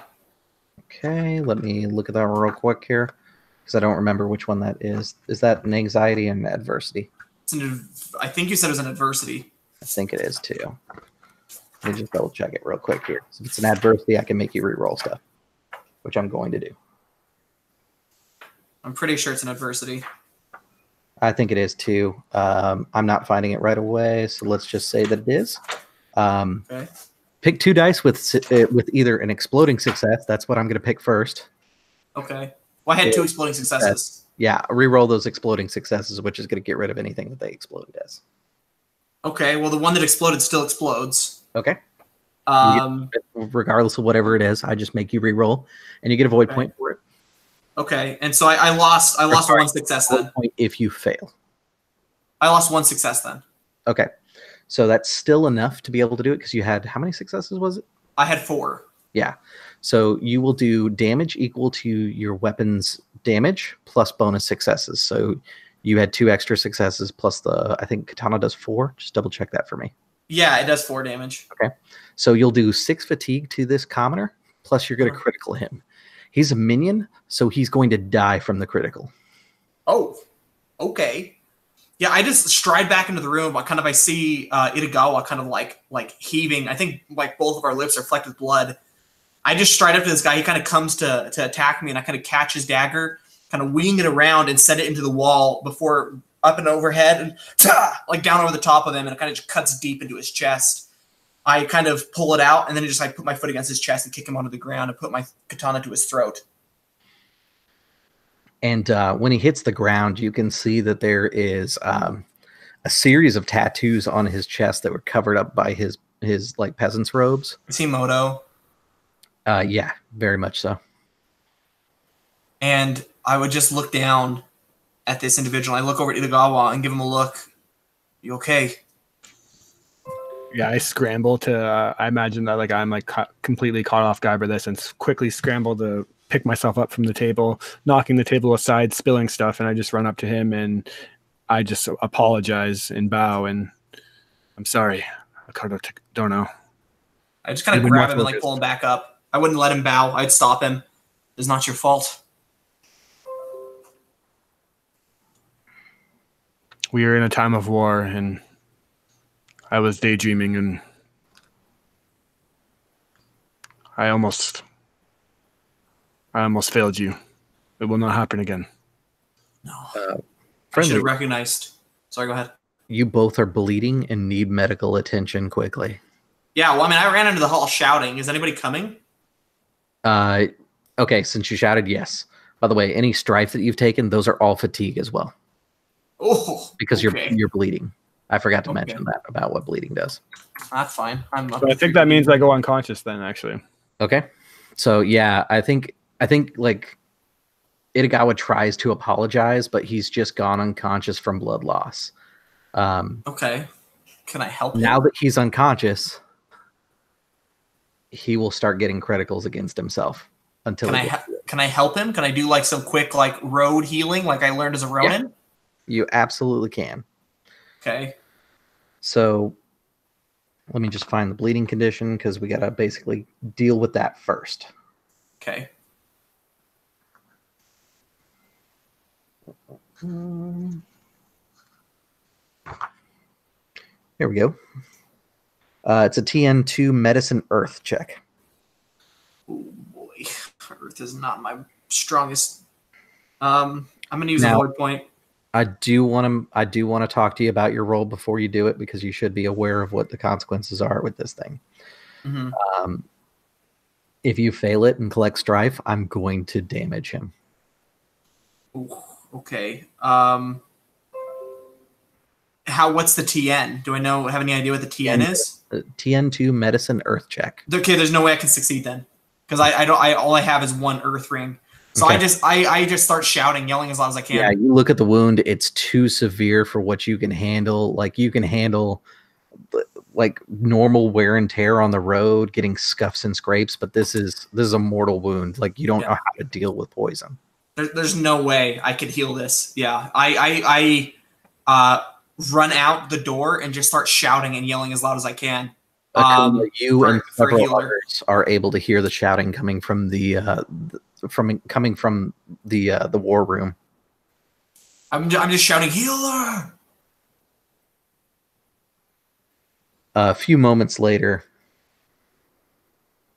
there'll be a few people get there. Akoma, I don't want to steal your thunder. If you have an idea of healing, you can do that. If not, I'm going to provide an NPC to give it an effort. Yeah, Akoma would definitely rush in to see what the commotion was, just for the sake of understanding. But he is far from a healer, and I think would be better served letting someone with expertise in that field handle it. Okay.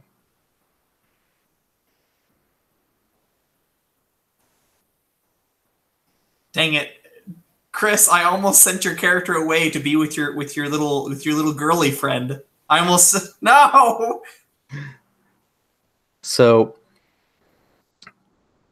the person that comes up to heal is none other than his girly friend. Tanbo arrives, and she has a small medicine kit with her. She begins to look around the room, and then she realizes that it's Itagawa who is bleeding. And this isn't like sword wound bleeding. This is Internal, yeah. bleeding from the eyeballs from poison. Like this Oh. is severe noxious poison that he has suffered. For Itagawa, you recognize the poison that's being used. You've studied it. He does not have a lot of time. If she is not successful, there's a solid chance he will die here. No. Can I aid in any way? Can I help her? You can aid. If you have a rank in medicine, let me know. I don't. Can I give her my void point? No, but you can provide unskilled help, which I'm doing right now for you.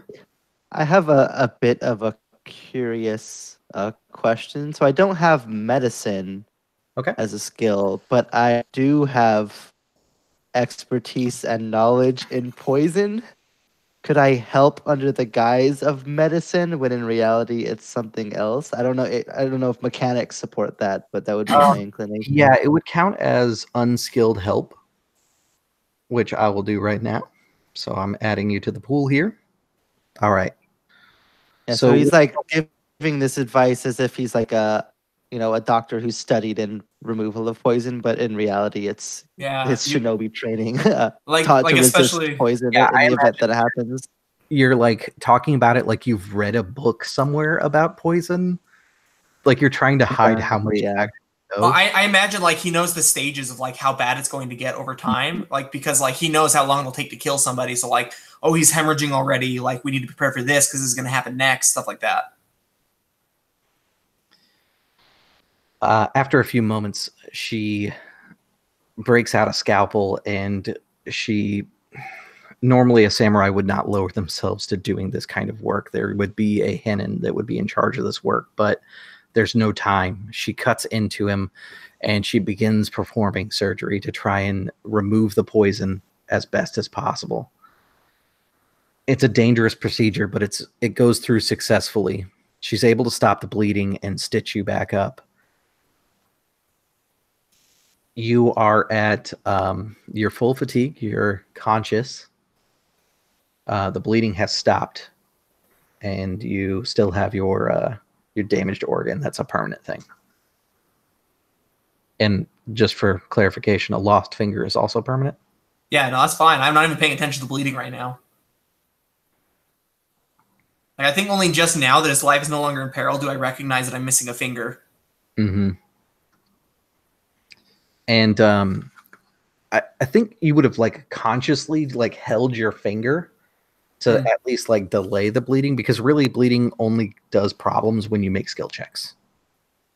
Yeah, okay. So like I'm just like I'm squeezing my finger. I've got like one of the like the serving, like the towels, whatever that they bring in for you like to clean your hands off. Like I've got one of that like tied, like wrapped around my finger. And I'm just looking at the body of the dead Moto. She is going to try and stop your bleeding next. Does anybody want to provide help with that? I'm going to say you plugging your finger is going to be help. I'm mean, I would like. I think I'd put up a fuss at first, like like no, help him, and then she'd be like, like I've done all I can essentially. Yeah, she basically gives you the I've done all I can. It's up to him now. And I kind of just like slump and like let my hand kind of come out. Like I keep like pressure whatever she tells me. But yeah, I'm just now staring at his body, just going over what I just told him, and thinking that my entire life is an irony. Take a or fatigue. some cruel joke. Take fatigue? Yeah, take 1 fatigue. Okay. She's working on you. You're still losing blood, but she hasn't been able to stop it yet. Okay. She is not rolling well for you.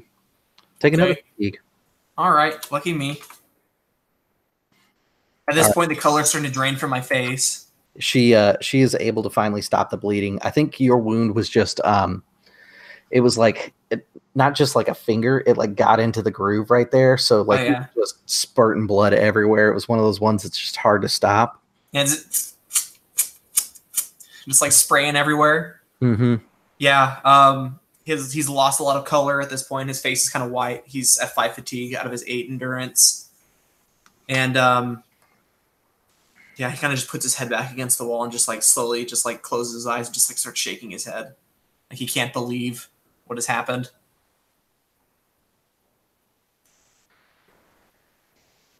So the evening closes up. There's a sweep of the camp, and no more spies or assassins have been found.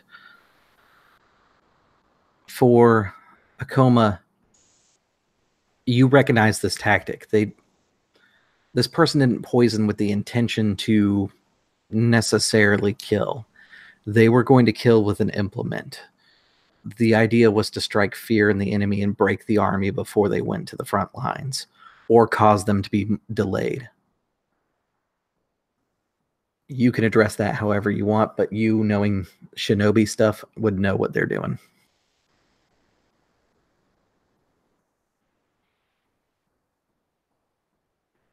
This was 2 days before we march out? Yeah. Regardless of how Takeo's feeling he's marching, there's no way that we cannot march. I was going to say, I know Jeff dropped for a minute. Is he back? I do not. Oh, he's gone again. That would be why I didn't get a response. Yeah, that might be why. There's Jeff.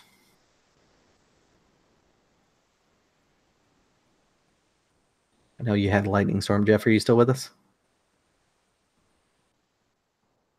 It looks like I just connected back, maybe.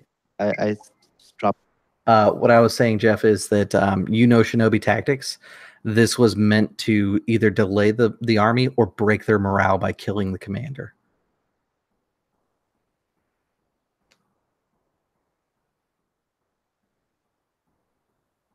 Maybe. I believe he dropped again. Hello? Can you guys hear me? Hey, there we go. I could hear you guys that whole time. That was weird. Okay.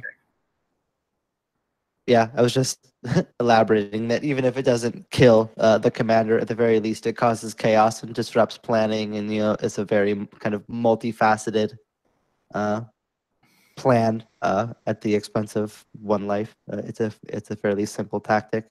He would obviously not want to show too much of his hand and knowledge, but would kind of at least under the table kind of use what the plan was kind of intended for to kind of at least subvert the effect it might have by trying to like reassure and ensure that proceedings are kind of gotten back to with haste, and wanting to basically make sure that the effect has the minimal amount of disruptive power that it can to the proceedings and the morale, to kind of reassure people that the Akodo Dono and his men are all fine and in stable condition, that they will be okay and will lead the battle nonetheless, and that it will have no impact on their ability to fight or lead.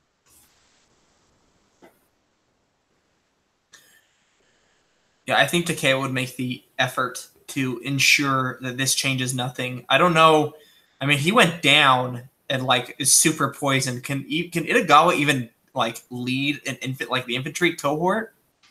Yeah, after a little bit of time and some Shugenja magic, he is pretty much back to normal. Both of you are going to be full healed, but have the penalties that I told you for your permanent injuries. Yeah. He'd be super determined not to like show any kind of hindrance to you either. He doesn't want to set you back. The only the only other ramification for what's happened is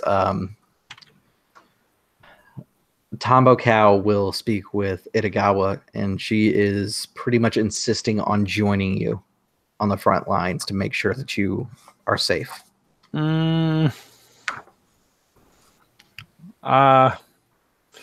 If you push back, she's gonna agree to what you say, but that's what she wants. Yeah, that is definitely not what because I'm frontline infantry, right? Yeah, you're leading. You're basically, your job is to get them into the traps. The safety of like an outpost with walls into the field that is going to be charged at the start of the battle.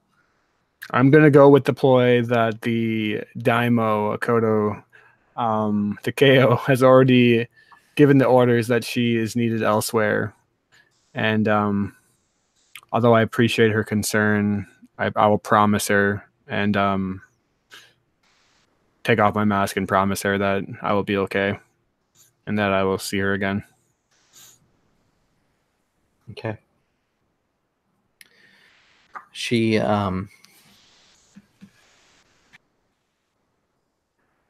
will pull a it's insanely delicate, but she gives you a crystalline flower.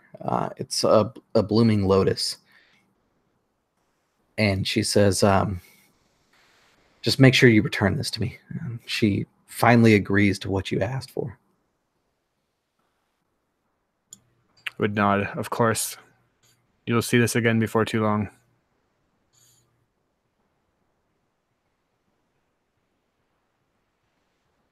I mean, it's probably where are we when this is going down? This is that same night. The next thing that's going to end up happening is the shrine scene will close out. The blessings have been had.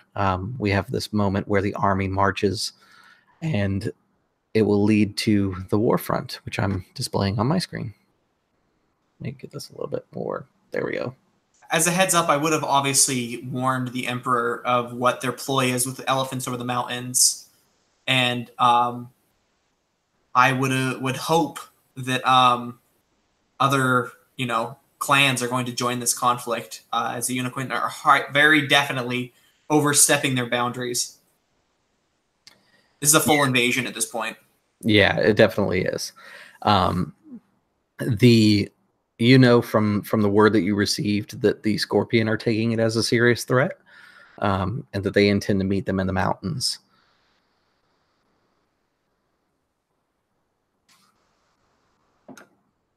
When you send word, you pretty much are sending it through the Emerald Champion, who is trying to decide how best to take his military might. So he's basically laying out a plan that if it looks like that you have the battle under control here, he's going to move his forces towards the mountains and try and basically do a pincer with the Scorpion clan. If it doesn't look like you are able to do what is necessary, he's going to siege Bladed Wind Castle by himself. Well, with a legion behind him, but by himself.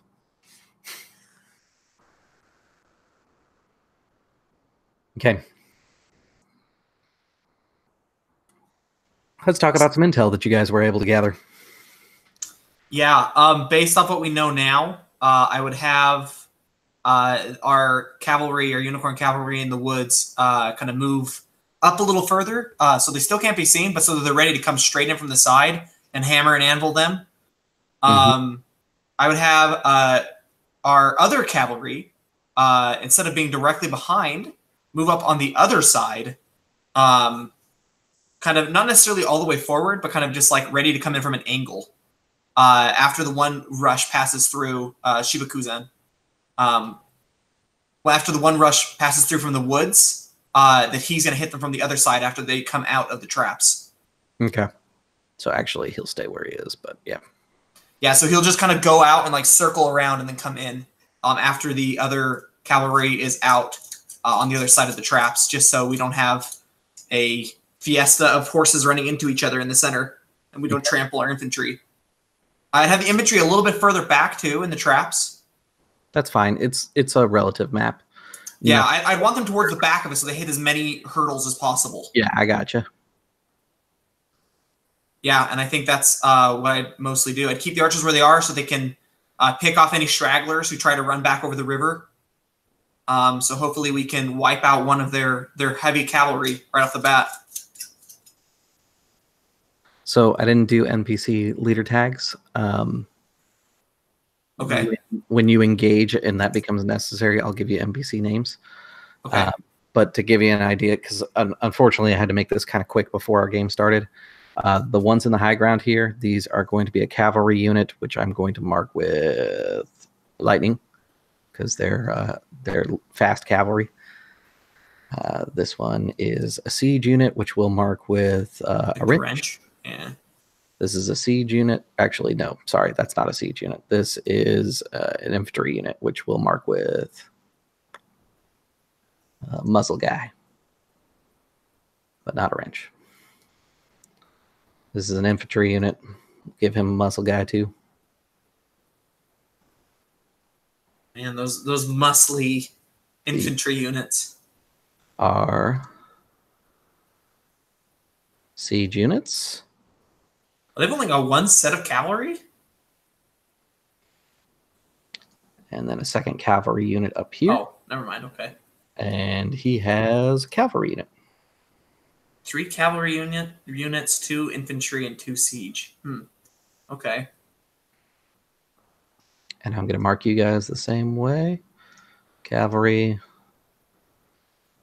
He has which one? That's cavalry. Shibakuzan's cavalry. Cavalry. Okay. Cavalry. Yeah. Archers.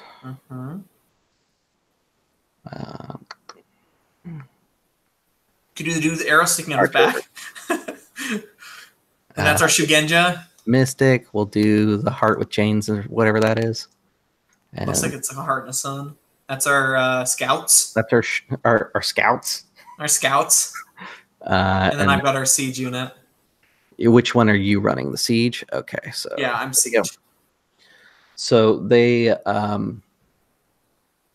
should be a little bit more clear because these are actual cavalry units. Yeah. For the unicorn army, it's a little bit different. These are heavy cavalry, so like samurai and heavy armor on like war horses. Well, I mean, we've got one of those too.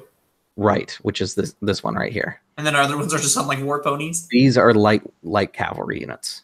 They pretty much are entirely cavalry units and a couple siege teams. Interesting. Okay, that makes more sense. I was like, huh. So they're essentially their infantry is like our cavalry, like the. Mm-hmm. Okay, interesting. Okay, cool. All right, so how this is going to work, and we're going to kind of go slowly through the rules because the rules can be a little bit confusing. Is it's going to start with us assigning a leader for each side. Okay. Fairly simple. I choose Senzo. I'm just kidding. I was going to say it's going to be Daimo versus the Khan over here. Yeah, of course. Which, let me do his. We're both going to roll a tactics check, and that's going to determine basically turn order. Okay.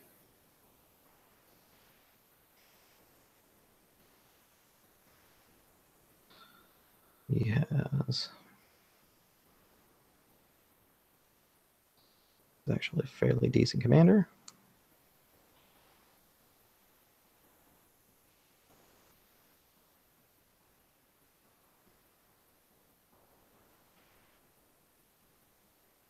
Oh, jeez. Okay. Am I rolling initiative? Yes. Okay, and that's tactics plus whatever ring I choose, right? Uh-huh. And I'm trying to figure out what do the rings do the same thing in this as they do in combat? During initiative, they can do a few different things. Okay, well, let me see. Conflict and martial skill example, is that it? Yeah.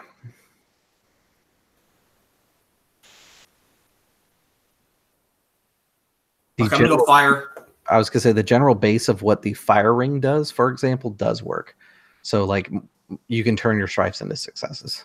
Okay, yeah, I'm gonna do fire. Okay. He is also doing fire. Okay. Oh baby. That is nice. Okay, that is I'm super happy I chose fire. I had a ton of strife on this one. So that's so it turns strife into successes. Correct. Okay, so I got Strife, but you get bonus successes. Okay, well I got 7 successes and 2 advantages then. Okay. Plus your focus, because you are ready for the battle. Oh, plus my focus. My focus is +5. So 12. So 12 and 2 advantages. 12. Okay. Again, you still take all the strife, so make sure you notate that. Oh, you still take the strife. Okay. Yep. Cool. Any strife accumulated during initiative, you still get. Okay. Well, Which is why Void Stance is pretty baller for. yeah, it's pretty decent. Okay. Okay. You had how many advantages? 2. All right. You will take the initiative. You both tied at 12, but you have more advantages. Woo! Here we go, baby. Okay. So you can still spend advantages the same way, right? Yes, you can.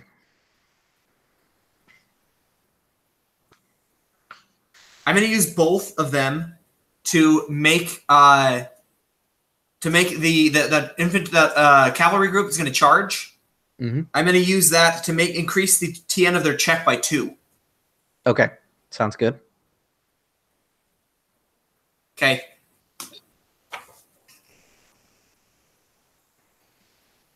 All right, and I guess that's all I can do. Oh, so now I choose an objective. Yes. Draw them in. Okay. I'm choosing draw them in. So basically what that does is after they perform the attack action against the friendly leader's cohort, if the cohort suffers less than 3 casualties, we gain a momentum point.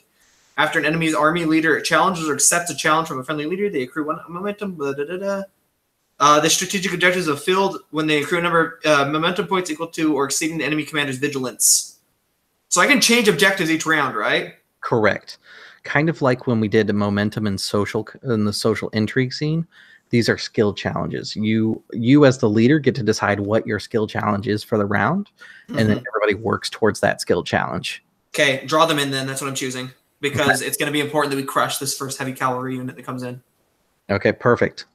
So how this works now is the book isn't super clear on how it works with the cohorts and stuff. Each person is supposed to get a turn, but it doesn't really show exactly how those turns work.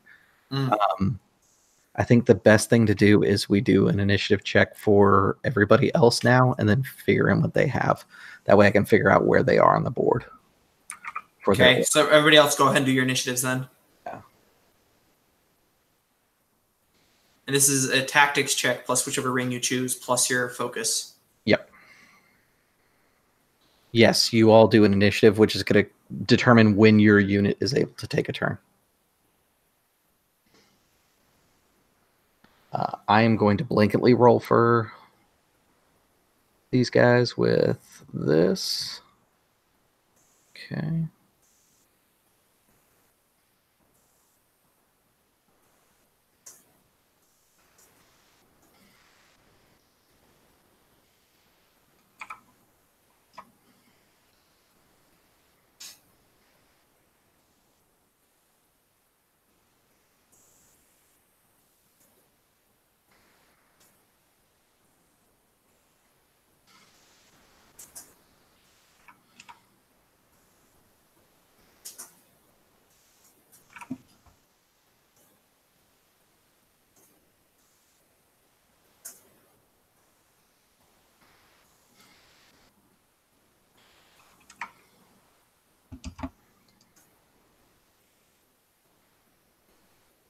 Sorry, I should have thought about this ahead of time. You're all good.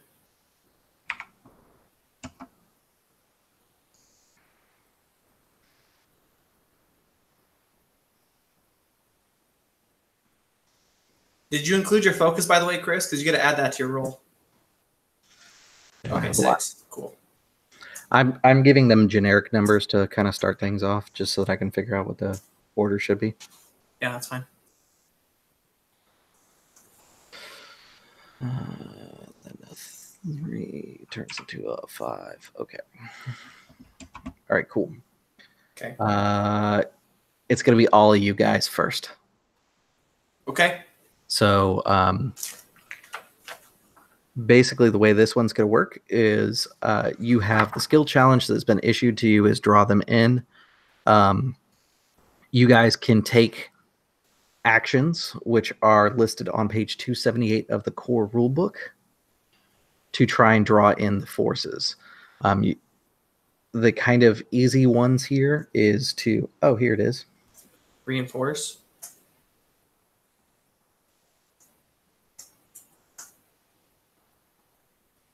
Oh, okay. Hold on.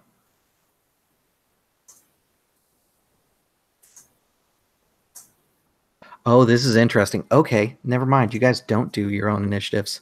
How this works is, Ty, you get to pick a leader that gets to conduct an action. Basically, Okay. you have the order and say, okay, Senzo's unit is going to take a turn.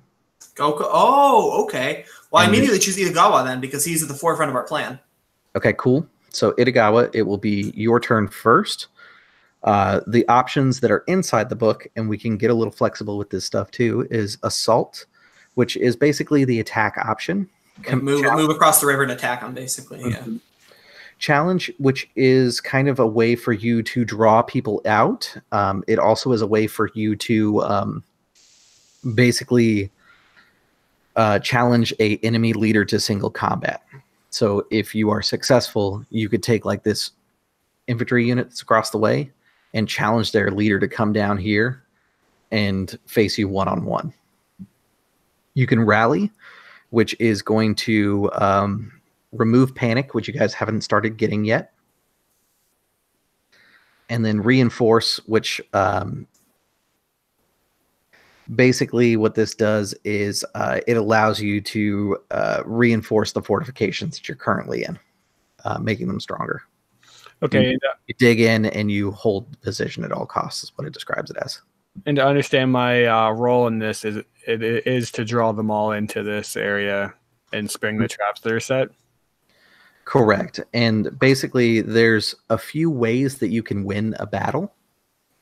For a mass battle, you can rout the enemy, which means destroy them all, which is kind of like the traditional way to do it.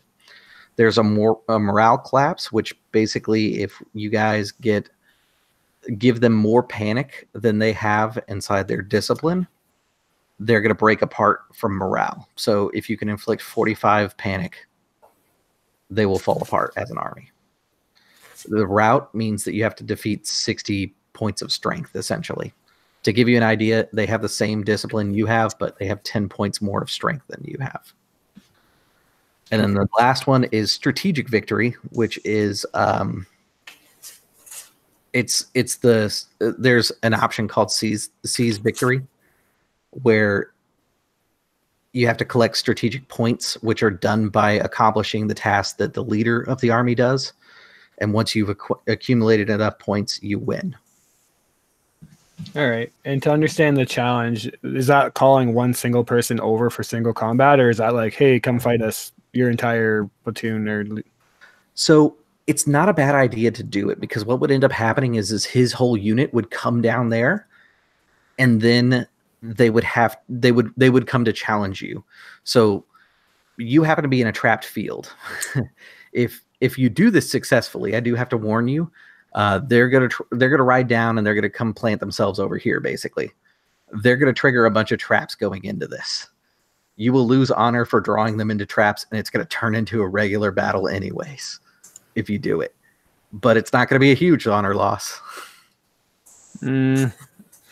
Otherwise, you could just move out of this area and then issue the challenge. Then they'd come across here, and you could do it honorably and actually do a duel. Chris, the player, would definitely do the dishonorable way, but I don't think Itagawa will. So he's just going to hunker down and I guess reinforce. Yeah. So I think they're going to come to you anyways. So how reinforce works is it's a movement and support action. You make a TN2 tactics check. to dig into your position. Shut up, Jeff. No guts. All right. I am just gonna take, because I can only choose 3 if my ring is 3, right? So Yes. I'm gonna choose just 3 flat successes. Nothing Okay, cool. else. So because you succeed, you increase the TN of attack actions targeting your cohort, which is your unit, by 1 plus 1 per additional or per 2 bonus successes. So right now, basically, the TN to hit you is 1 higher. Sounds good. Okay, easy enough. It's Kaiketsu's turn. Kaiketsu will. You look across the field and you can see that Kaiketsu is on the wall of Bladed Wind Castle, and there's a flag bearer that's next to him, signaling. And then all of a sudden, you can hear what starts as almost like a distant rain, and then it slowly builds into a thunder. Over the hill comes the heavy cavalry. They begin smashing through the sucking mud and through the river, not caring about the environment. That's something really important to notice about the battle, about the horses. The horses don't care about this stuff. Your infantry who's on foot will. They get into here because they're planning to basically go after the first line outpost, and they are going to start smashing into traps. You see horses just completely collapse underneath.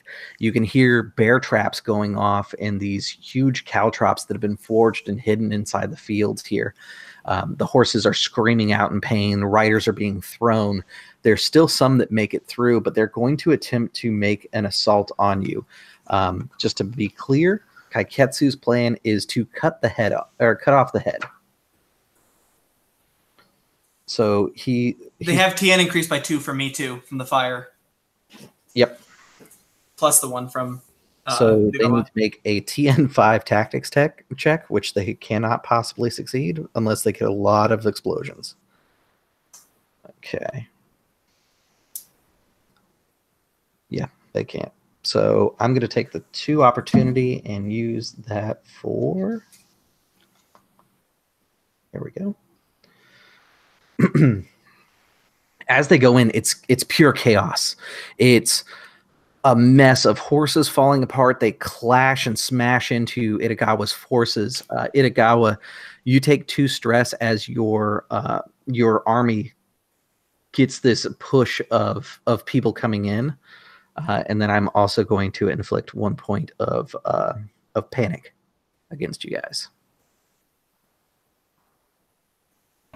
Did anything happen to them for getting caught up in the traps? Yeah, I'm about to inflict that now. Oh, good. Let's see, they had 3 against them, so they're going to take 3 panic. Okay, nice.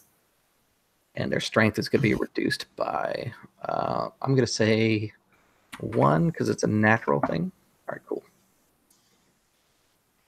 So, from my raised vantage point, looking down at the field, knowing what to look for the traps, does it look like the majority have been sprung?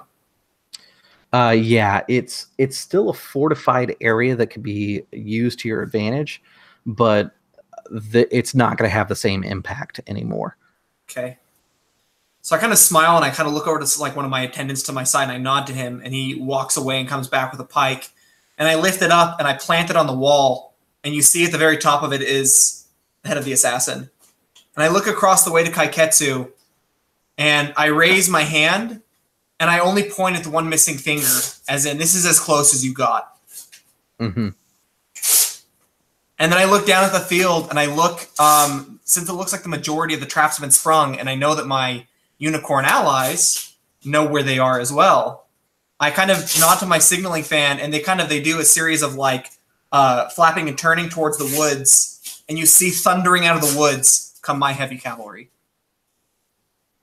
Coming to smash them from the side. And it's this cacophony like a tsunami just smashing into them. They were occupied with the infantry and just completely oblivious to what was going on around them. War has that effect on people. The infantry comes coming in with an assault. Let's see here. this is your elite heavy unit. So let me give them some dice here. All right, cool. 1,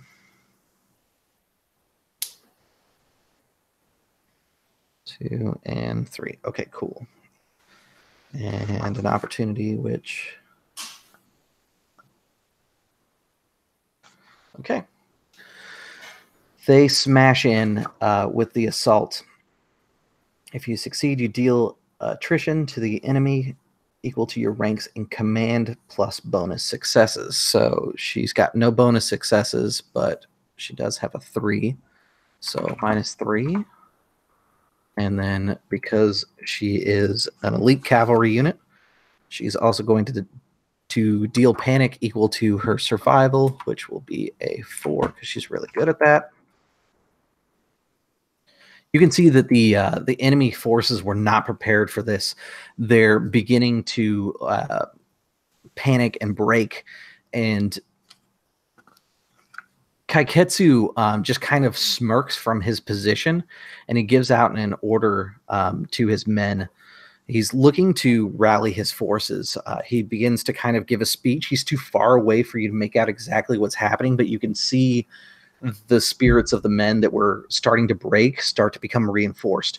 The fear that you've been instilling in them has become more of a hatred. So let's do his roll here. Well, really, not. Yeah, it's going to be his turn. He's going to do that. Let's see here. He's going to rally. Yeah, he personally will rally. So he'll succeed, because I need at least 1 success. And then bonus successes remove or heal more panic. Okay, cool. And then opportunities.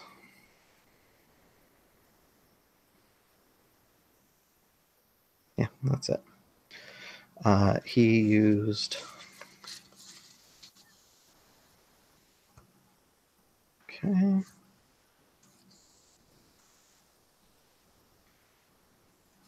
Yeah, he'll do that.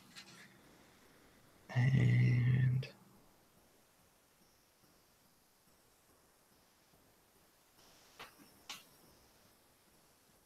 Okay. He's going to use 2 opportunities to notice a detail that he didn't notice before. I think what he's going to get is that your archers have been placed in such a way that they're going to take advantage of this soon. Mm-hmm. But it's too late for him. He took his time to rally, so he can't really use that information at this time. Okay. But they got some healing back. So did my cavalry make it through to the other side then? Now that are they out of the field? Yeah, basically they charged through. Okay, cool. So now that they made it around the other side, I'm going to have my archers assault into the confusion. They're going to fire beyond my infantry, just like raining it down on top of the whoever's left on horses. I'm trying to break this cohort immediately.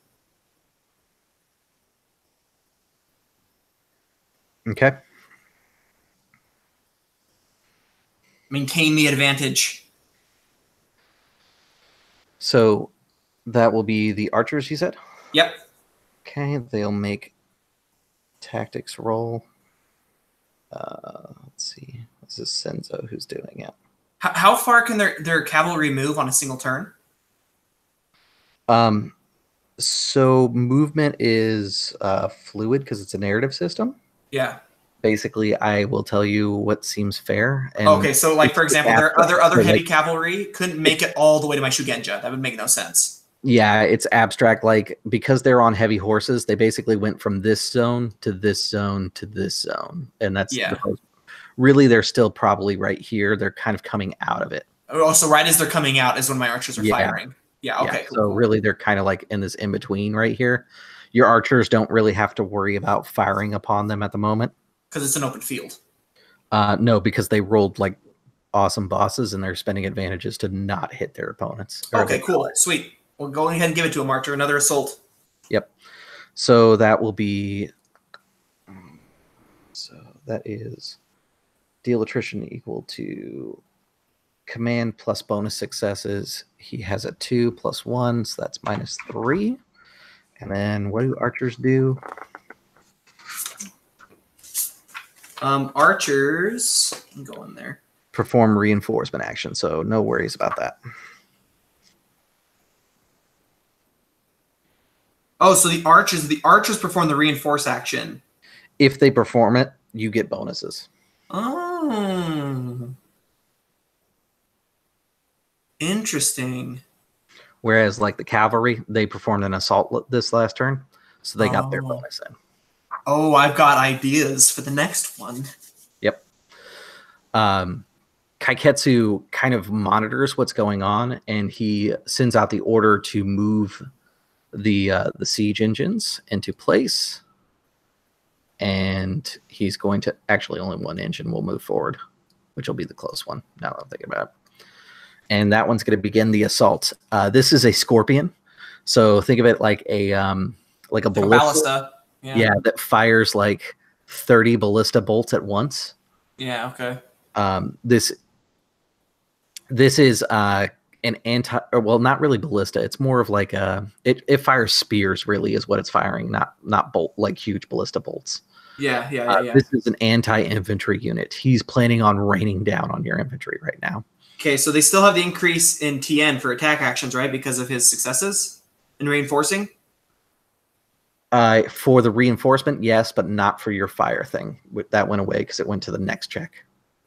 Yeah, okay, so he still has the +2 to difficulty from the reinforce. Correct. Okay, cool. All right, just wanted to make sure.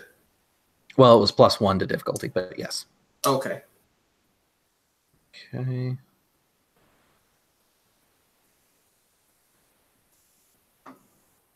And they are successful.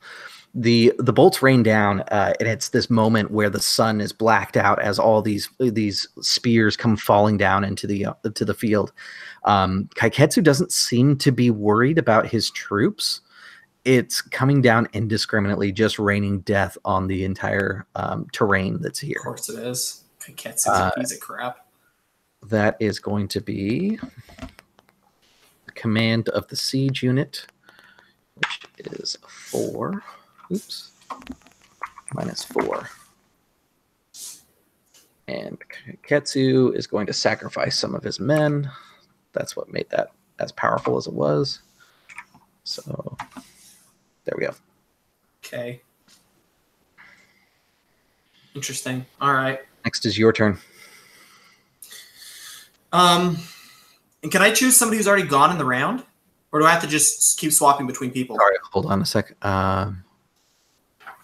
2, 3. Okay. I have to keep track of rounds. I forgot to do that. Oh, so this is the third round? This is the 4th round now. Okay. Yes, everyone should receive a turn. Okay. So I'm going to do the third part of this plan then. And I'm going to have, as the rest of my unicorn cavalry are exiting, so as they kind of make their way the rest of the way out of the field, I'm going to have Shiba Kuzan take his cavalry through for a second sweep along the side. Okay. Are you going to have him come from top to bottom or bottom to top? Bottom to top, so I don't have mixture between my cavalry. So he's going to come circling around and come back through again for a second sweep. Yeah, so they're going to do a loop, basically. Yeah. Yep. Okay, cool. Sorry, I'm counting rounds, not turns, because rounds are numbers. Yeah, that's fine.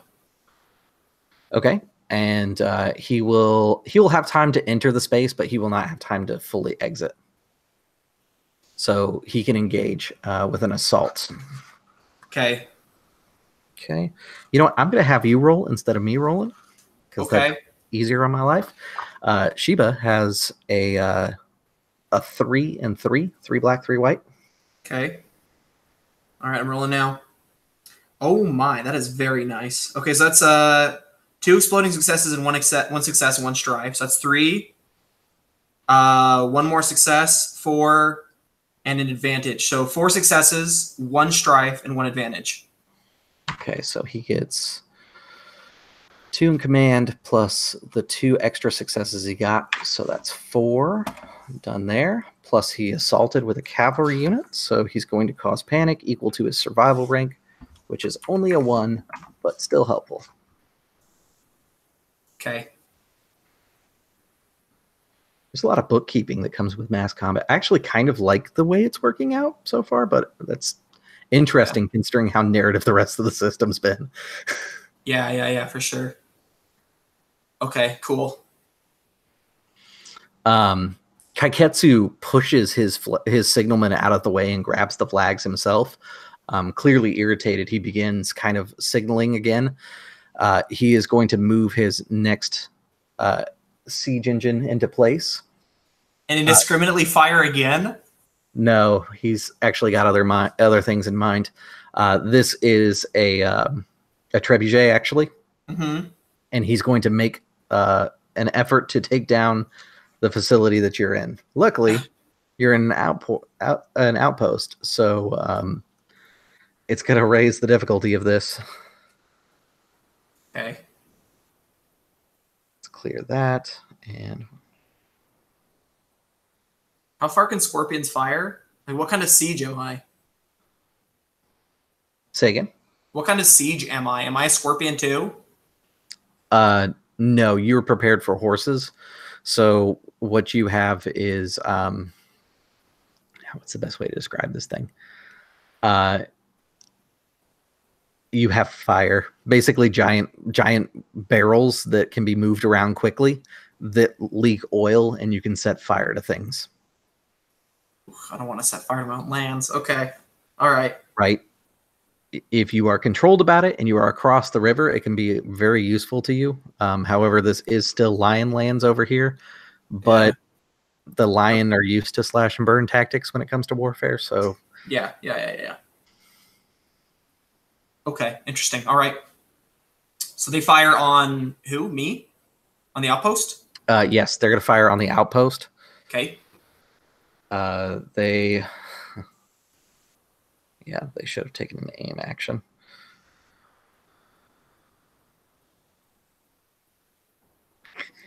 Okay.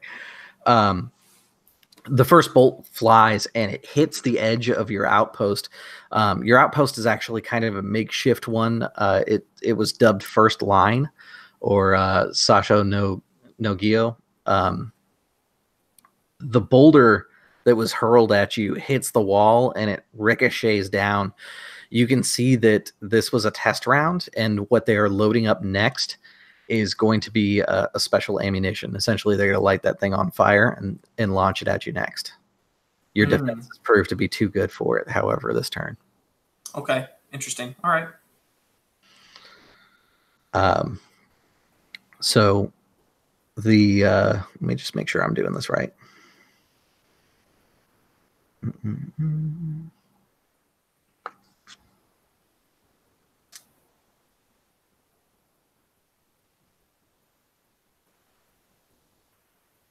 Yeah.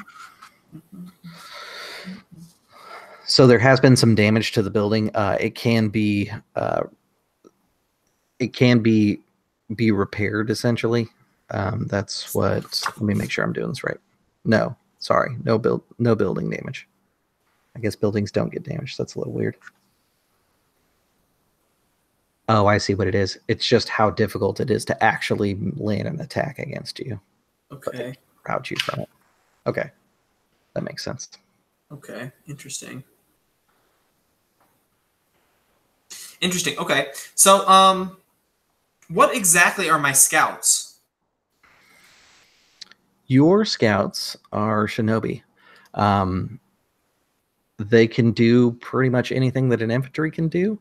They do have that special ability that if you use them in the 7th round, you will take less panic for doing so. So we're in the 4th round right now, though. You were in the 1st round. Oh, holy cow! Okay. We haven't even done all of the units yet. This is a really big battle.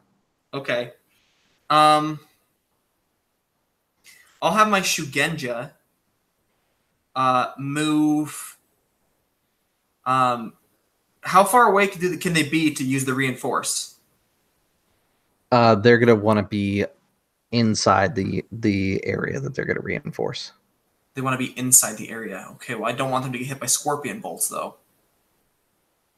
Dang, I don't know what to do with Shugenja. I mean, I guess I could have them You rally. can move them here, and they can reinforce. I'd be fine with that. Okay, I'll move them there. I'll have them reinforce to hopefully aid them in the infantry. Give me No. a 3 and 3 tactics check. Okay. Sorry, 3 and 2 tactics check. 3 white, 2 black rings. Sorry, 3-3.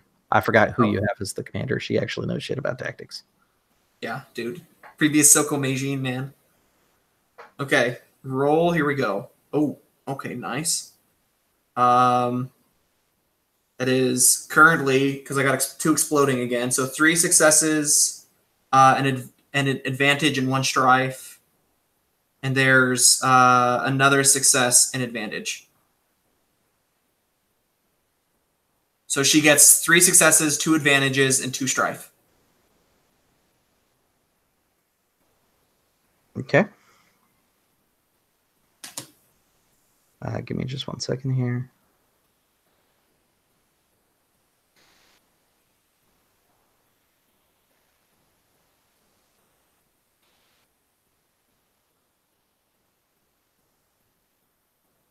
If I make the shinobi move before the 7th round, do I lose that ability?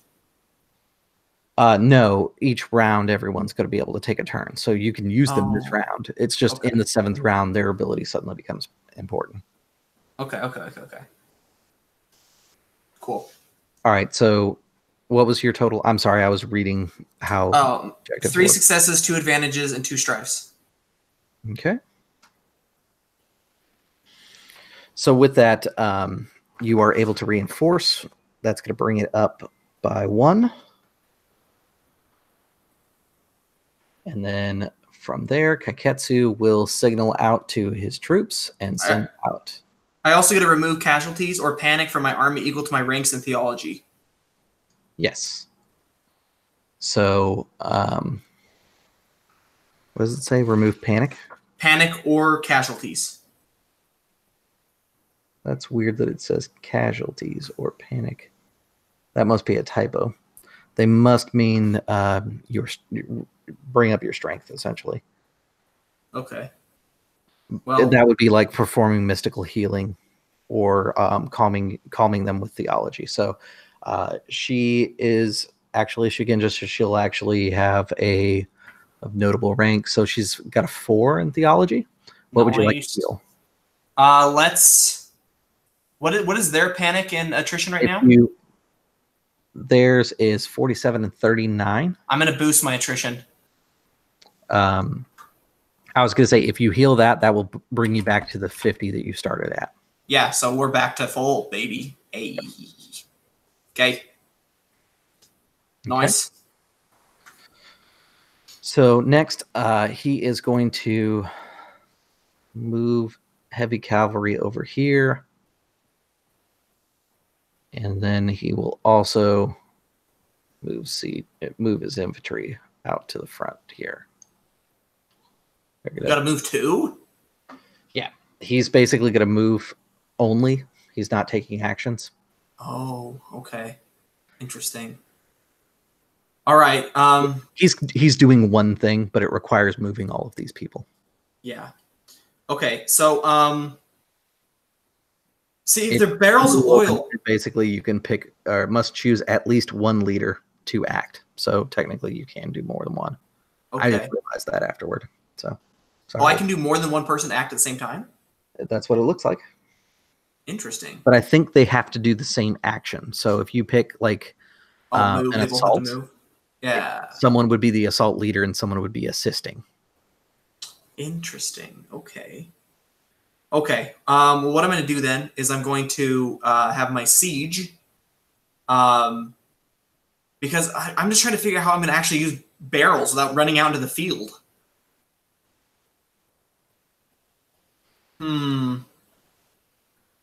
I know a way you could do it. And it's much safer for you in the long run. Yeah, so one of your cohorts is going to say something. Mm-hmm. You could take the trebuchet. Oh, we have. Oh, do we have a trebuchet? They have a trebuchet. Wait, we could take it. What do you mean? If you defeat that unit, you could take it. Basically, we can make a new strategic objective, kind of based on capture position. And if you succeed in capturing position, you capture their trebuchet, which will then allow you to throw that over the wall into Bladed Wind Castle. But that I still can't. I can't do that though because I'm a siege. You could go after the capture position, but it will mean moving into the crowd. You could continue doing what you've done and draw them in, but eventually it's got too much distance. Like you're going to have to send somebody towards it. What is kind of the safest approach would probably be sending your cavalry. You could also move your ninjas that direction. I'm going to move the ninjas down into the trees, into the woods to circle around. Okay. And then they're ninjas, so if you want to move them further, you definitely can. Yeah. I kind of want them to circle all the way around so they don't see them coming around, so they don't know I have them. Okay. And continue moving them up to the edge, hopefully distracting them next turn. Trying to see if I'm on the map. Am I here? Maybe. Oh, there's a section that you can't see. Yeah, it's just barely down. There we go. Yeah, there we go. Okay. So I don't want them. Oh wait, they don't have anyone in. Oh, can they make it all the way across the river into Muntawa? They can't if they go there. You could instead have them hold in the woods and then move to Muntawa. Yeah, keep them in the woods. Keep them in the woods for now. Okay. Let's take their outpost. Okay, so capture point is what you're going to do, or capture position with them? Yeah. Okay. So, Oh, they moved out of both of their outposts. Yeah. Okay. Because he's trying to cut off the head. Oh, he's trying to kill me? Mm-hmm. Oh, okay. I see how it is. He did try to poison you a few nights ago. Yeah, fair enough. I'll give that to him. How bad does their heavy cavalry look? Is it not broken yet? It is not broken yet. Heavy cavalry is hard to break, especially unicorn heavy cavalry. So what do I have left to do to break them? Essentially, they will exist as long as they have more of their discipline left. How much discipline do they have? Like all 39 of that? Yeah. Holy cow. Your units don't really go away until your army is defeated. It's all an abstract system. Oh man, okay. I feel like I've been playing this wrong then. I thought, okay. All right, cool.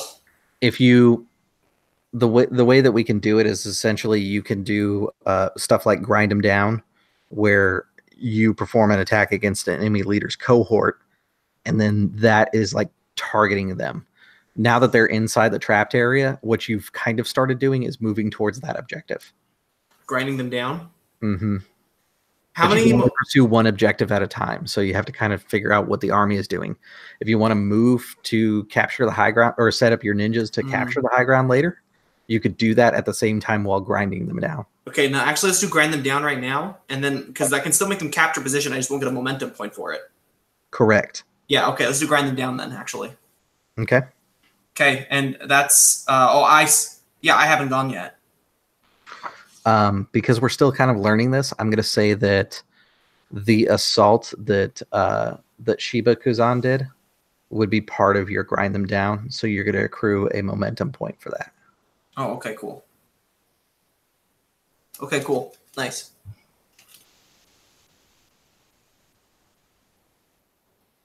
Can I change objectives at any time? Yes, kind of like changing stances. Oh, well then I would have. Oh, dang! I would have changed to grind them down after they were already in the field. So I would have gotten them. So you would have 2 points. Yeah, I would have, but also for my archers because they assaulted them too. And 3 points. Okay. And once you gain momentum equal to the enemy commander's glory, which you have now, plus their ranks in command, so you are short by 4 at this point upon completion. Oh, that's interesting. If you complete this goal, which you have 4 more points to do, he'll suffer 10 panic plus whatever you do along the way. Ooh, that's pretty So nice. achieving the goal is worthwhile. Okay, cool. All right, let's achieve this goal then, boys. So is it top of the next round then? Yes. Okay. Which he moved his guy, or he moved his, you moved into the woods. He's going to signal again and move these ones in, Okay. and in. Oh man, he moved 3 people. Oof. Okay. Yep. Again, he's pushing the offensive. The cavalry in here is just kind of fighting and pushing against each other. He's just continuing to move these forces because he's doing it all at once. Again, focusing on you. And I think these guys are going to kind of push against the grain, and they're going to try and advance. They're not going to make it far, though. Okay. Well, I don't know how cavalry would get inside of my outpost. What they're going to do is make runs against your outpost. They have bows as well. Okay. They're not like just sword on horseback. Cavalry and Rokugan are mostly horse bowmen.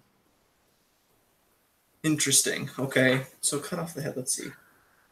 And keep in mind, this isn't exactly like a castle. This is kind of a makeshift fortification that you guys have established over here. So when they run their cavalry units by, they're doing things like attacking the people you have on the walls, trying to disrupt the situation that's going on. Oh man, he gets 3 momentum points anytime he attacks just me? Yes. But he Wait, has how? How does that? My word. Okay. Okay. All right. Oh dang! I only get 1 point for grinding him down though.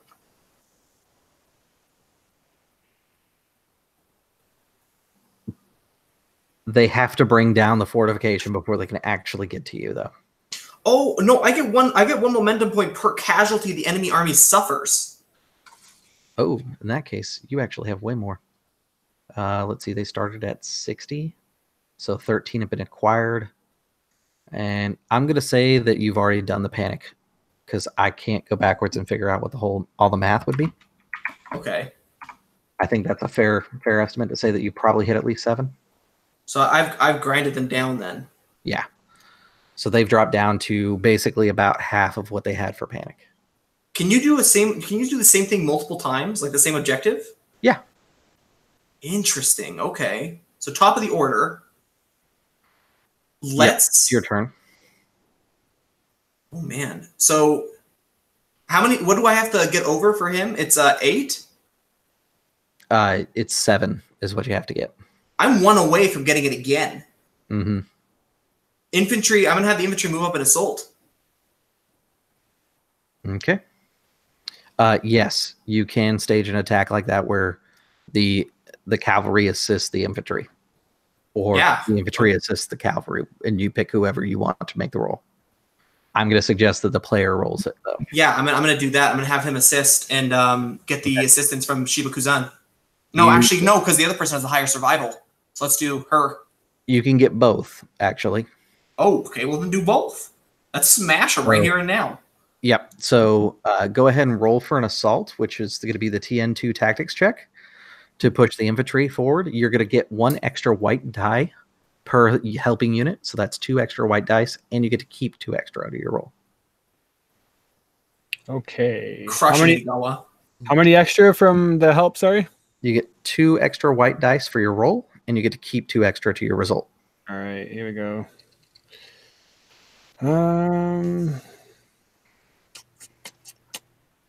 We got, sorry, this is going to be a second here.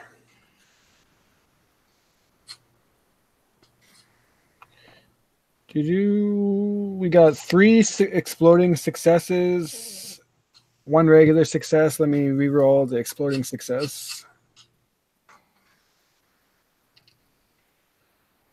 2 more successes, so that's a total of 4, 5, 6 successes, 1 opportunity, and 1 strife, using water, if that matters at this point. Successes. Do they suffer panic From my cavalry too, because they're assaulting with them. I already did it. Oh baby. Let's see, 6 successes. So that's going to be. What is your command rank? My command rank is 2, I believe. 2, yes. 2 plus your 4 extra, so that's going to be 6. Good. I think I also have an ability, or do I not get that with the Gunso? When I once per round when I attack during mass battle, my cohorts remove panic equal to the attrition I inflicted. No, you don't have the Gunso title accomplished yet. Gotcha, sorry. You're still working on that one. Okay.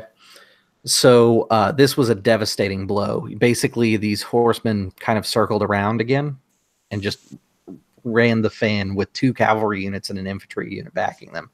It's kind of a slaughter fest. I think it's fair to say that I should probably take these guys off the map as far as strategic value. They're at like half their morale, and unless they really come back, this one's just not useful to them at the moment. So I'm going to put that way up here, because if it goes into the next day, he could try and recuperate his forces and build another cavalry unit. Okay. Well, they're almost in full panic. Yeah, they're pretty close to done here. Okay. Cool. Well, it's his turn now. So his turn now. He is going to, he's gonna move in. He's got to run. He's got to make a run at you. Okay. Which he's going to close forces and do a full pincer against you. Okay. Luckily, you've taken some damage from siege, and now I get to do this. So let's see here.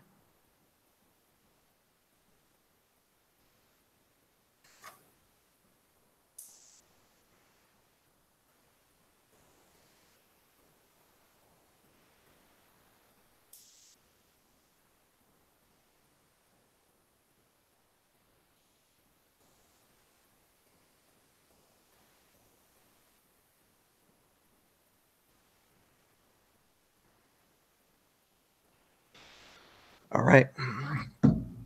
They ride by and they begin striking out at your forces for the walls. Another trebuchet round flies through the air and crashes into the wall. It creates an opening, and some of the cavalry breaks through. They are able to actually strike at you. Not that it does a whole ton of damage, but it does get them some strategic points. Okay. Now it's me again? Yep. Do I have how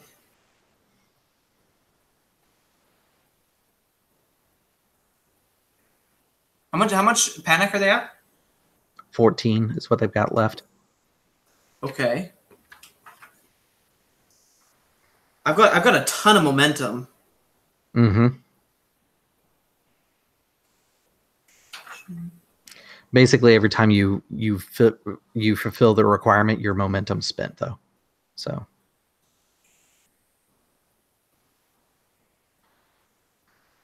like for example, for the army accrues momentum points equal to the enemy commander's glory plus their command rank, which was that 7. Every time you hit 7, you trade that in for 10 panic damage. Well, okay, let me see. Hold on a second. How many momentum points have I gotten? Right now, you are sitting at, let me just double check to make sure that's right. I believe I've hit them like 5 times. You got 5 more left now. Okay. I'm gonna have 1 point last time. If you continue with grind them down, you have 5 points. So these three that are up against the wall can't attack again, right? They will be able to if the army isn't broken during the next turn. They'll be able to attack. Okay. Ooh.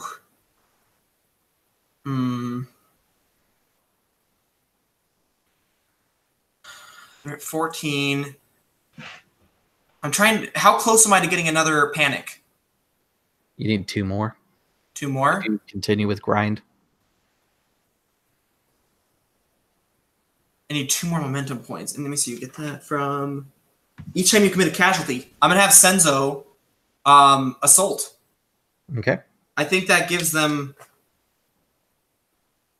No, hold on 1 second. Yeah, I'm gonna have them assault, try and get 2 casualties. Or no, wait, can I move my infantry again to attack? The other thing you could do is if you want, you could seize victory, changing gears and basically trying to bring your momentum down on. If you keep going the way you're going to break the morale of the army, which in long-term thing of what the, like, if you do seize the victory, they're going to leave the battlefield. They may not be completely destroyed, but it's a meaningful victory. However, if you continue with grind them down, you're going to destroy their morale and break the Khanate. So that's what's at stake with each one of those. I'm going to keep the grind them down then, because once I get 2 more momentum points, he's going to suffer another 10 panic. Mm-hmm. And assault causes panic from the archers, right? He does tactic when he reinforces, though. Okay, well, I'm going to have... No, wait. I never moved my cavalry. They just aided. Yeah, you can use them. I'm going to use my Shoji Iseki and have her sweep through. Because they're all kind of gathered outside the gates. I want them to run them through again. Yep. You going to have both cavalry move? Yeah, both cavalry move and run them through. Okay. Give me, I think it was 3 and 3. Let's make that 3 black and 4 white, keeping 4 dice because of the help action. Okay. So let's see. I've got 2 exploding, 3 exploding. Okay. So that's 4 successes already.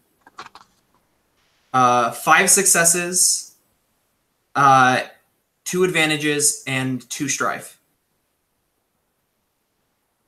Okay, so 5 successes. What is your command? My command? Uh-huh. My command rank is 3, I believe. Yeah, it's 3. 3, and you got how many successes? 5? 5. So 3 plus another 3. That's going to be 6 casualty performed. You needed 2 casualty to be able to... Yeah, which panics him again. And then they also take certain damage based off survival from my 2 cavalry units, which is panic. 1 for Shibakuzan, and then... They take panic equal to the survival, so yeah, that's another 5. The army is broken.